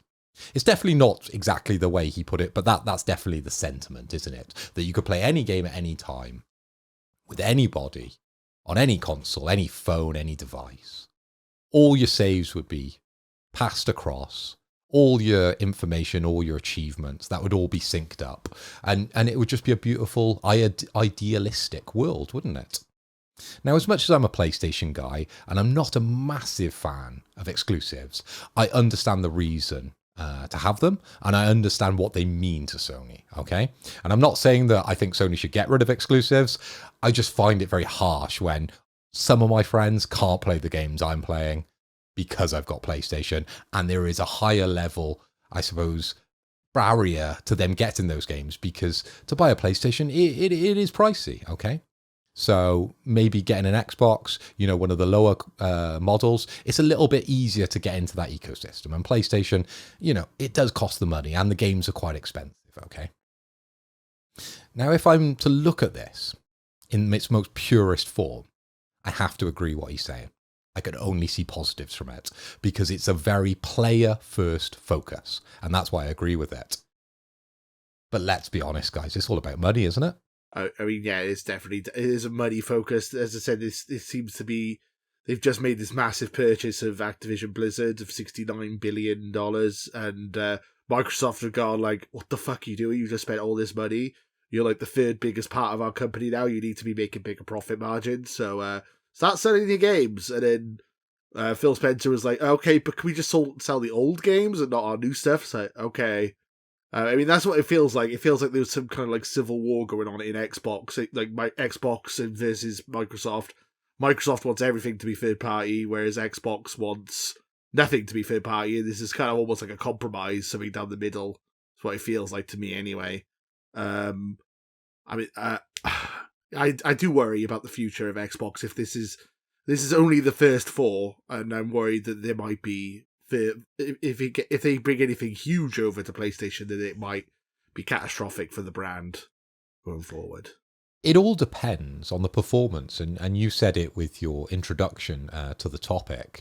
If the PlayStation fan base wants to see more from Xbox, if we want to see Starfield and give it a go over on PlayStation, see what it could achieve in that sort of ecosystem, then we do need to download, we do need to buy, and we do need to play these games and show there's that want, show there's that need. Because I do agree with you, Lewis. I believe this is the straw that may or may not break the camel's back when it comes to Xbox. And we might see Xbox become a bit more multi-platform, right? Obviously, there are always reasons to buy your hardware. I totally agree with that. And I totally agree with keeping, the offering of the Game Pass exclusive to Xbox. I don't believe that should ever be given to PlayStation or passed over to PlayStation. But what I do agree with is that idea of, drip feeding us a few of your more successful, a few more of your prominent games to try and encourage, the crossover between consoles. And as I said in my opener, to have that synergy where you can play any game with anybody on any device. It's a nice thought. I think it just doesn't make much sense, though. Like, you think about how, like, PlayStation does it, right? And what they do is God of War Ragnarok's 6 months out. Here's God of War 2018 on PC. Let's fill your fucking boots on what you've missed out for all this time. Get you prepped. Now you really want to see that duke out with Thor. Only place you can get it, PS5. It makes sense. That makes sense, right? Like that. Whereas with this, it's like, here's 4 fucking random games. Here they are. It's like, what does this do? No one's then going to play these and then be like, oh yeah, I need to buy Xbox Game Pass. I need to buy an Xbox. They're not. Whereas if they put out, say, like, let's say, for example, new Halo on the horizon, and they say, okay, do you want to, this Halo carries on immediately from the end of Infinite. I don't even know if Infinite had a decent story or not. Let's say, for example, it did. This carries on immediately from the end of Infinite. You want to experience that? You can now play Infinite. It's available on your platform. New one comes out in 6 months' time on Xbox, only on Xbox and PC. Like, that makes more sense. For me, I think that what's happened is that there's been a couple of judgment errors at Xbox, which are just coming to bite them in the arse. Namely, the fact that they should never have done Game Pass on PC and Xbox at the same time. Never should have. Like, such a fucking dumb idea. Because all you're doing then is, like, that's 3/4 of people, like, who potentially could have bought an Xbox just aren't going to. And it's like, well, now you look at what consoles you need to own. You need to own a Switch. You need to own a PlayStation. You need a PC. If you got those, you're good for everything. You're just good. Right? Like, that's it. You don't ever need, the Xbox doesn't ever come in. There's never a situation where you need the Xbox. You need the PC. You never need the Xbox. And you could do a lot more on your PC. So it's just like, I think that initial idea of Xbox Game Pass just kind of fucked them a little bit. And it was really customer focused. And it was a great way to be able to think, right, we'll up the numbers of subscribers. But it's never really panned out. And all it's done is it's just made the illusion for anyone who's outside of the ecosystem. There's no need to buy into it because I can always get it whenever I want to on my other device I already own. And that's what's always kind of tickled me. And the only reason why I haven't ever dipped into PC Game Pass is because I hate gaming on PC. And that's just a me thing. So I'm going to be that weird one that probably will buy one when Indie comes out. But that's because exclusives sell. And exclusives get me in the door, right? Like, exclusives do mean something. They definitely do. I wouldn't have bought a Switch if it wasn't for Smash. Like, 100%, they definitely work. Now, Davey, I don't 100% agree with what you're saying here, because I don't believe Xbox really planned to do this, okay? I don't believe it's like 10 years in the making that they thought, when we get to 2024, we're going to push some games to PlayStation. It's more a reaction based on the current financial situation and, how Xbox hardware is really selling and competing in this space, okay? Now, these games are these games are their games that are a year old. And the idea here, because Phil Spencer said it on the podcast, is to encourage people over from PlayStation to Xbox. So you pick up your Hi-Fi Rush and then you want to subscribe to Game Pass and play all the wealth of games that are over there. But unfortunately, they don't have, as you've mentioned, Davey, they don't have the Hi-Fi Rush 2 that you want to play. It's not like the model PlayStation are, preaching at the moment with PC.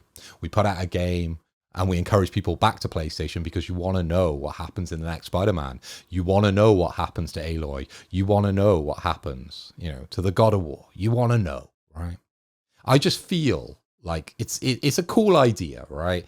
But it's a strange choice of games, and I kind of feel like it was almost like a rushed choice with this. How do you feel about that one, Lewis? My gut reaction after listening to the podcast was this might have been a change, like a pivot in the Xbox's approach, because all the rumors coming out beforehand were saying it was going to be something different, and it feels like, why did it take you a week just to say, oh, nothing's changing really? Like, it felt weird to me the way that it was put down. I also wanted to respond to some of the stuff that Davey was saying. So, I mean, you kind of said it yourself that you don't like playing on your PC. I'm also the same way. I don't particularly like playing on PC. I prefer to play on a console. So that's a reason to buy an Xbox. If you like the games like Halo and you want to play it on a console, you want to play it on a TV, then you need to have an Xbox. You can't play it on a PlayStation. So that is reason enough for a lot of people. I feel like Game Pass is their solution. This is what they're going for. I mean, after the 360, Xbox did pretty well.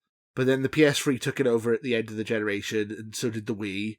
And essentially, Xbox has had its ass kicked by PlayStation for the last, pretty much since it launched 20 years ago. So it feels like they need to try different things to get fans, essentially, to try and build a fan base. I'm a huge fan of Game Pass. That's the reason why I'm an Xbox fan, or one of the reasons why I'm an Xbox fan. And I think it works for a lot of people. And I think this is what they're trying to do, is their pivot to try and branch off and become its own thing. Like we were saying earlier, you need a Switch, and it's different to PlayStation and Xbox and PlayStation are very similar. I think like Game Pass is Xbox's attempt to try and be another branching route. So it's like, oh, if you want Game Pass, you get Xbox. If you want a handheld, you get a Switch. If you want premium HBO type cinematic type games, you get a PlayStation. Like I feel like it's them trying to escape from PlayStation's shadow, essentially. It makes sense. The only issue is that's the strategy, like with Game Pass, just so expensive. And this is what then makes Big Daddy Microsoft comes down with the coffers and says, hold on, we're fucking burning shitloads and you're not gaining the subs. Like they did that thing, didn't they? Which is a classic thing, and PlayStation did this as well with their rebrand of Extra, right? And it fucking always makes me laugh when they do it, but it's so obvious when they do it, but you know it's just going to get investors fucking super soaking their dicks all over the place. And it's where they say like Xbox were like, oh yeah, we'll get rid of like gold and all this nonsense. We'll get rid of all that. And now they're all just become part of the Game Pass numbers. And then you're like, okay. And then and then they're like, oh yeah, there's 35 million of them. And you think, oh, that's all levels. Like that's not grown. Like that's not grown at all. Like that's not gone the way they want it to whatsoever. They were hoping like when all those leaks came out and you were looking at the projection for how Game Pass was going to go, it's supposed to be like 10 million plus more where it is right now. And the only reason they've got it up to this level is because they combined tiers to make it look better on a balance sheet. And you think, oh God, like Sony did this with the PlayStation Plus, where they had the people on the different subscriber methods, and then they put them all under the same badge of PS Plus to make it look like it was a bigger thing. So they both do it, but like the Game Pass model is like an amazing model, right? Really pro-consumer. I'm never going to say a bad word about it. It's definitely the best deal in gaming, 100% it is. But from a business perspective, it's a fucking massive gamble because you've got to have subscribers to be able to keep up the level of quality that you need to have to get the subscribers in. It's the reason why all these streaming services are failing at the moment, because you got the bigwigs in like Netflix, which have pivoted and made their own content, and they've done really, really well off that with like the likes of Stranger Things or The fucking Crown and all this bullshit they're doing over there that they're kind of bringing back. And Disney Plus is really struggling because sure, they got a great catalogue of stuff, but there's nothing that's fucking good to watch, like that's new, like nothing. Like, well, what the fuck am I going to turn it? I'm going to go watch Echo? Fuck off. Like, no way. Like, there's nothing there that's good. And so it's like they're hemorrhaging money, and Bob Iger's like running around at Disney like a fucking headless chicken, and we've been discussing it over with the shit the fucking decisions they're making with quantity over quality.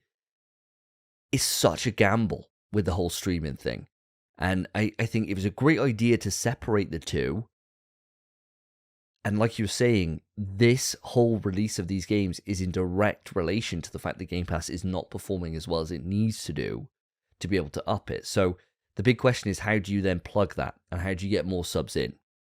And that's a question where if games are going to come to PlayStation, if they can, I imagine this is the start, and there will be more, but then maybe that approach will show fruit when you get to like sequels of these games, when you get to Hi-Fi Rush 2, or you get to Indiana Jones 2, or you get to fucking Starfield 2, or whatever it is, right? Or like the Starfield DLC that you were talking about, right? That's on the horizon. If they launch Starfield over to PlayStation, maybe people want to go and play that DLC. I don't know, right? I don't know how big that is, but you get what I mean. Like they can maybe seed it over here, so then we think, oh, we need that over there, and that kind of. But otherwise, I can't see a way this works out for them that gets people over there. I just can't see it. I mean, for me, it's like if you're loading up a game and it just says available on Game Pass at the beginning of the game, but like it just has a big Xbox logo, that might be a selling point, you know. Word of mouth. Like I feel like word of mouth if Game Pass has kind of reached its peak, you need to kind of promote it now. Like, can you imagine a Super Bowl advert next year where it's Call of Duty Gulf War, play it on Game Pass for £10 a month or whatever like that?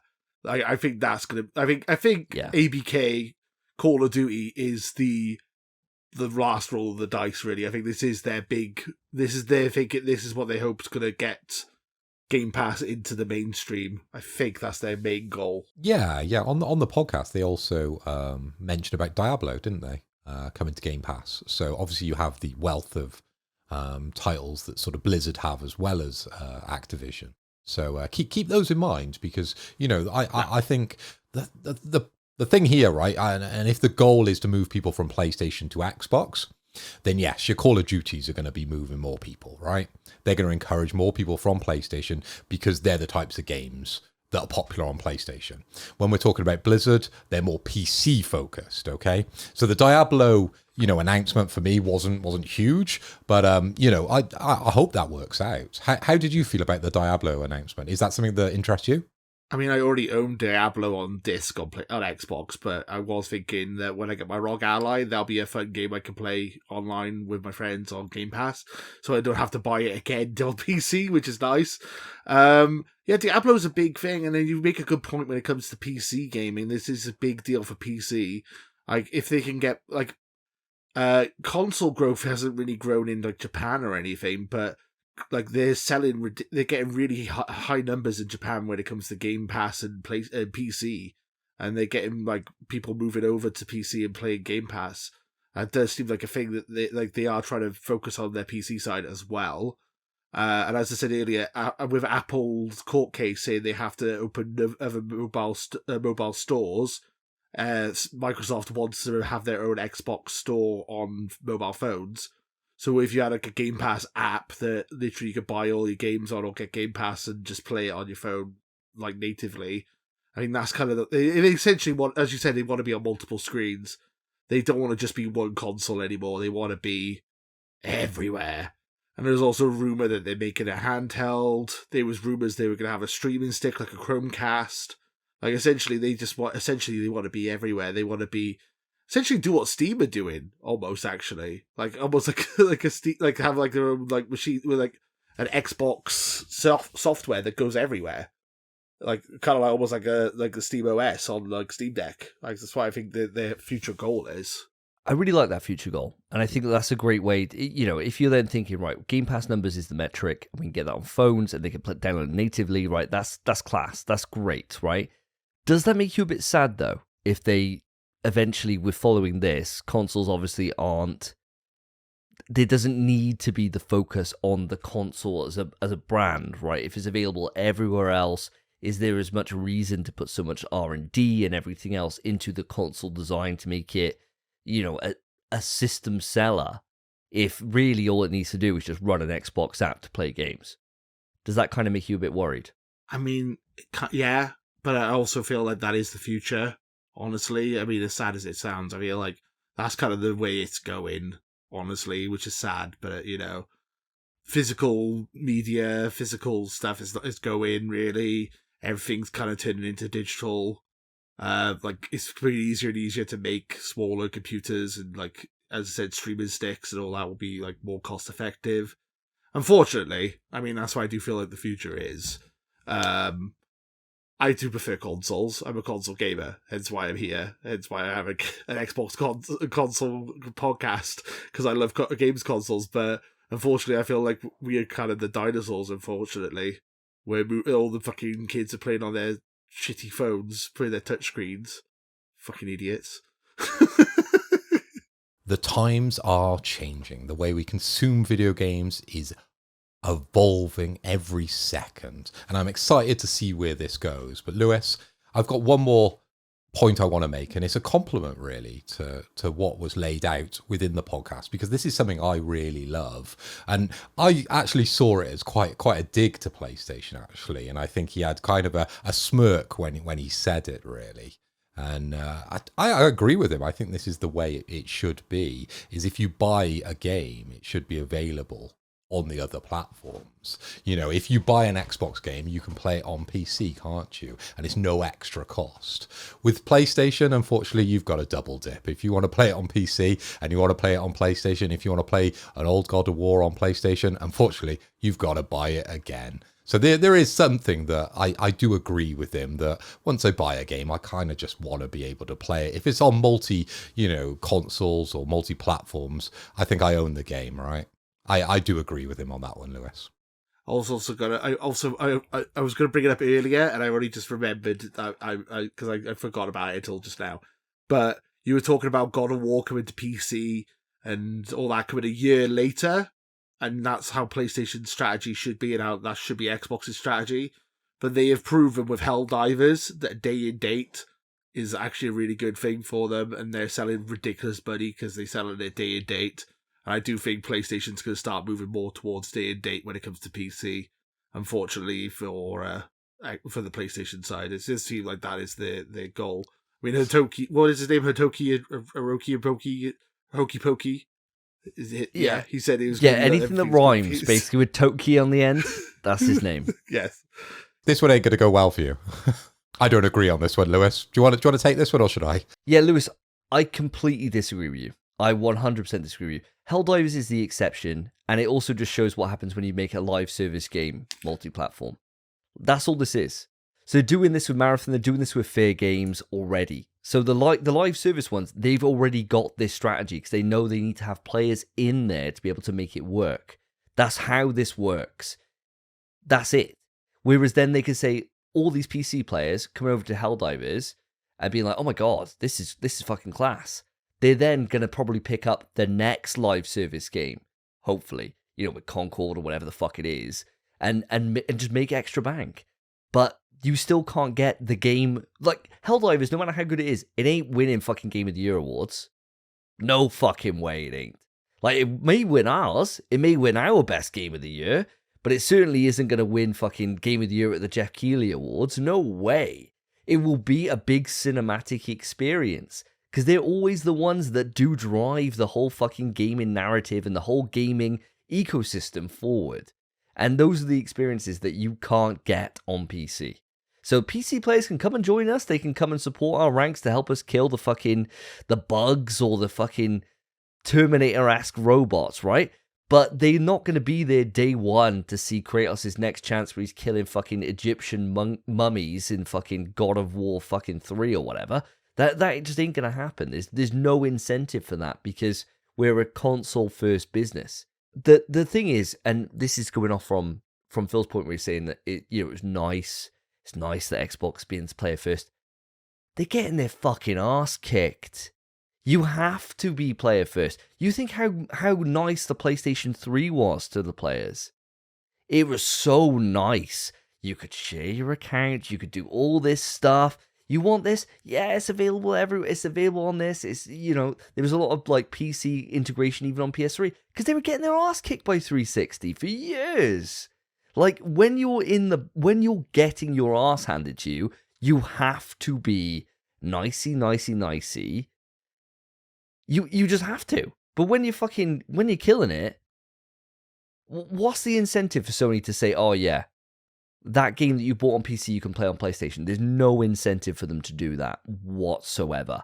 Whereas for Phil Spencer on Xbox, if someone buys a fucking Xbox, he's probably going around there and giving him a fucking super soak himself because no one's picking him up. So it's like you've got to be that, you've got to go that extra level because you've got to incentivize people to move away from what they've currently got. So you've got to try and get those that are disenfranchised to move over.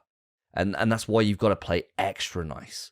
But Phil, I know you had something you want to say on this. Well, Davey, you've taken the words right out of my mouth, really, with the comparison between, obviously, Helldivers and how that was multi-platform between PlayStation and PC. And then, of course, us releasing, the big cinematic games such as God of War, your Horizons, your Last of Us. But what I want to do, I feel like, we have been punching down a little bit on you, Lewis, during this topic. So what I want to do is just give you the opportunity here just to kind of win over and just have the closing thoughts, really, when it comes to the future of Xbox, where it's heading.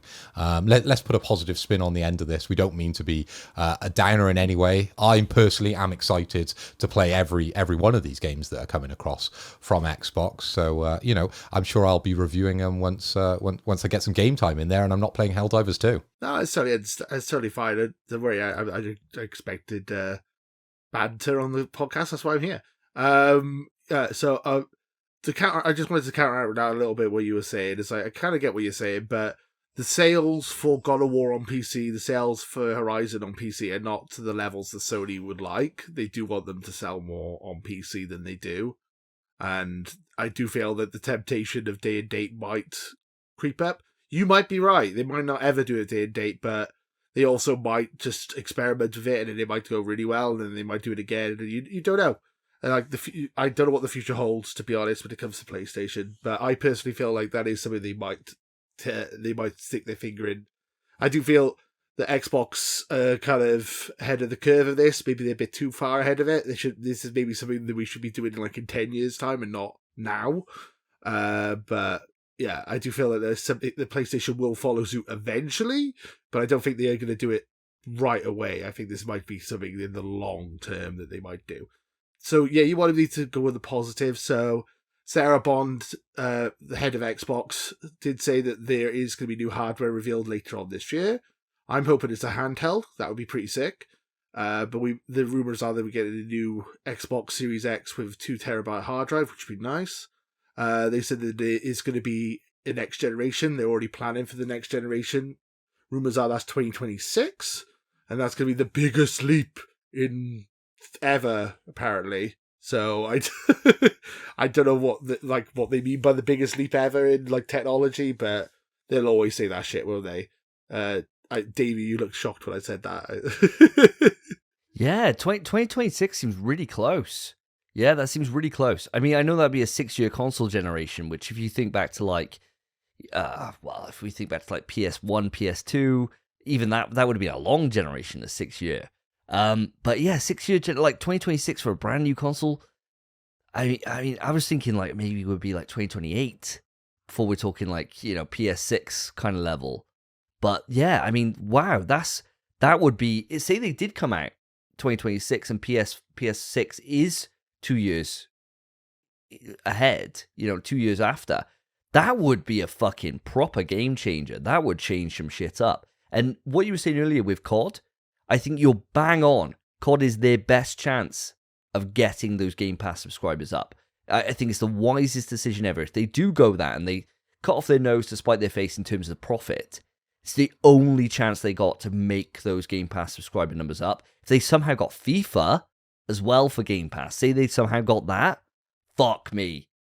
PlayStation's fucking done if they got those, because that's most of the casual market in those games, right? FIFA and Madden are both on Game Pass, but they don't come on their day and day, unfortunately. It's about 3-4 months after launch, but they do come to Game Pass, yeah. I think with Call of Duty, like, yeah, it is on Game Pass, but then they do have battle passes, they do have cosmetics and stuff. There is other lines of making money from Call of Duty, even if they do put it on Game Pass for free, air quotes.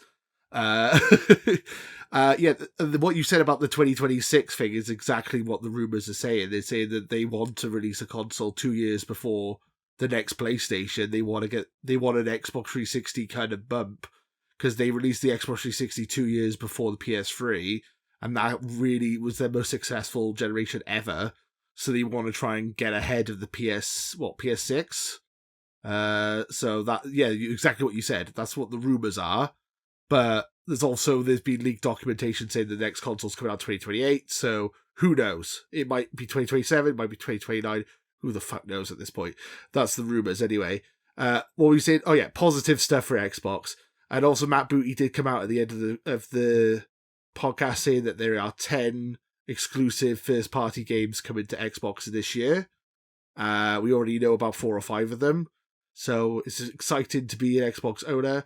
I mean, it's been a bit of, as I said, it was earlier on in the podcast, it's going to be a bit of a quiet year for PlayStation and a bit of a quiet year for Nintendo. So if they're ever going to make up any ground, this year might be the year for Xbox.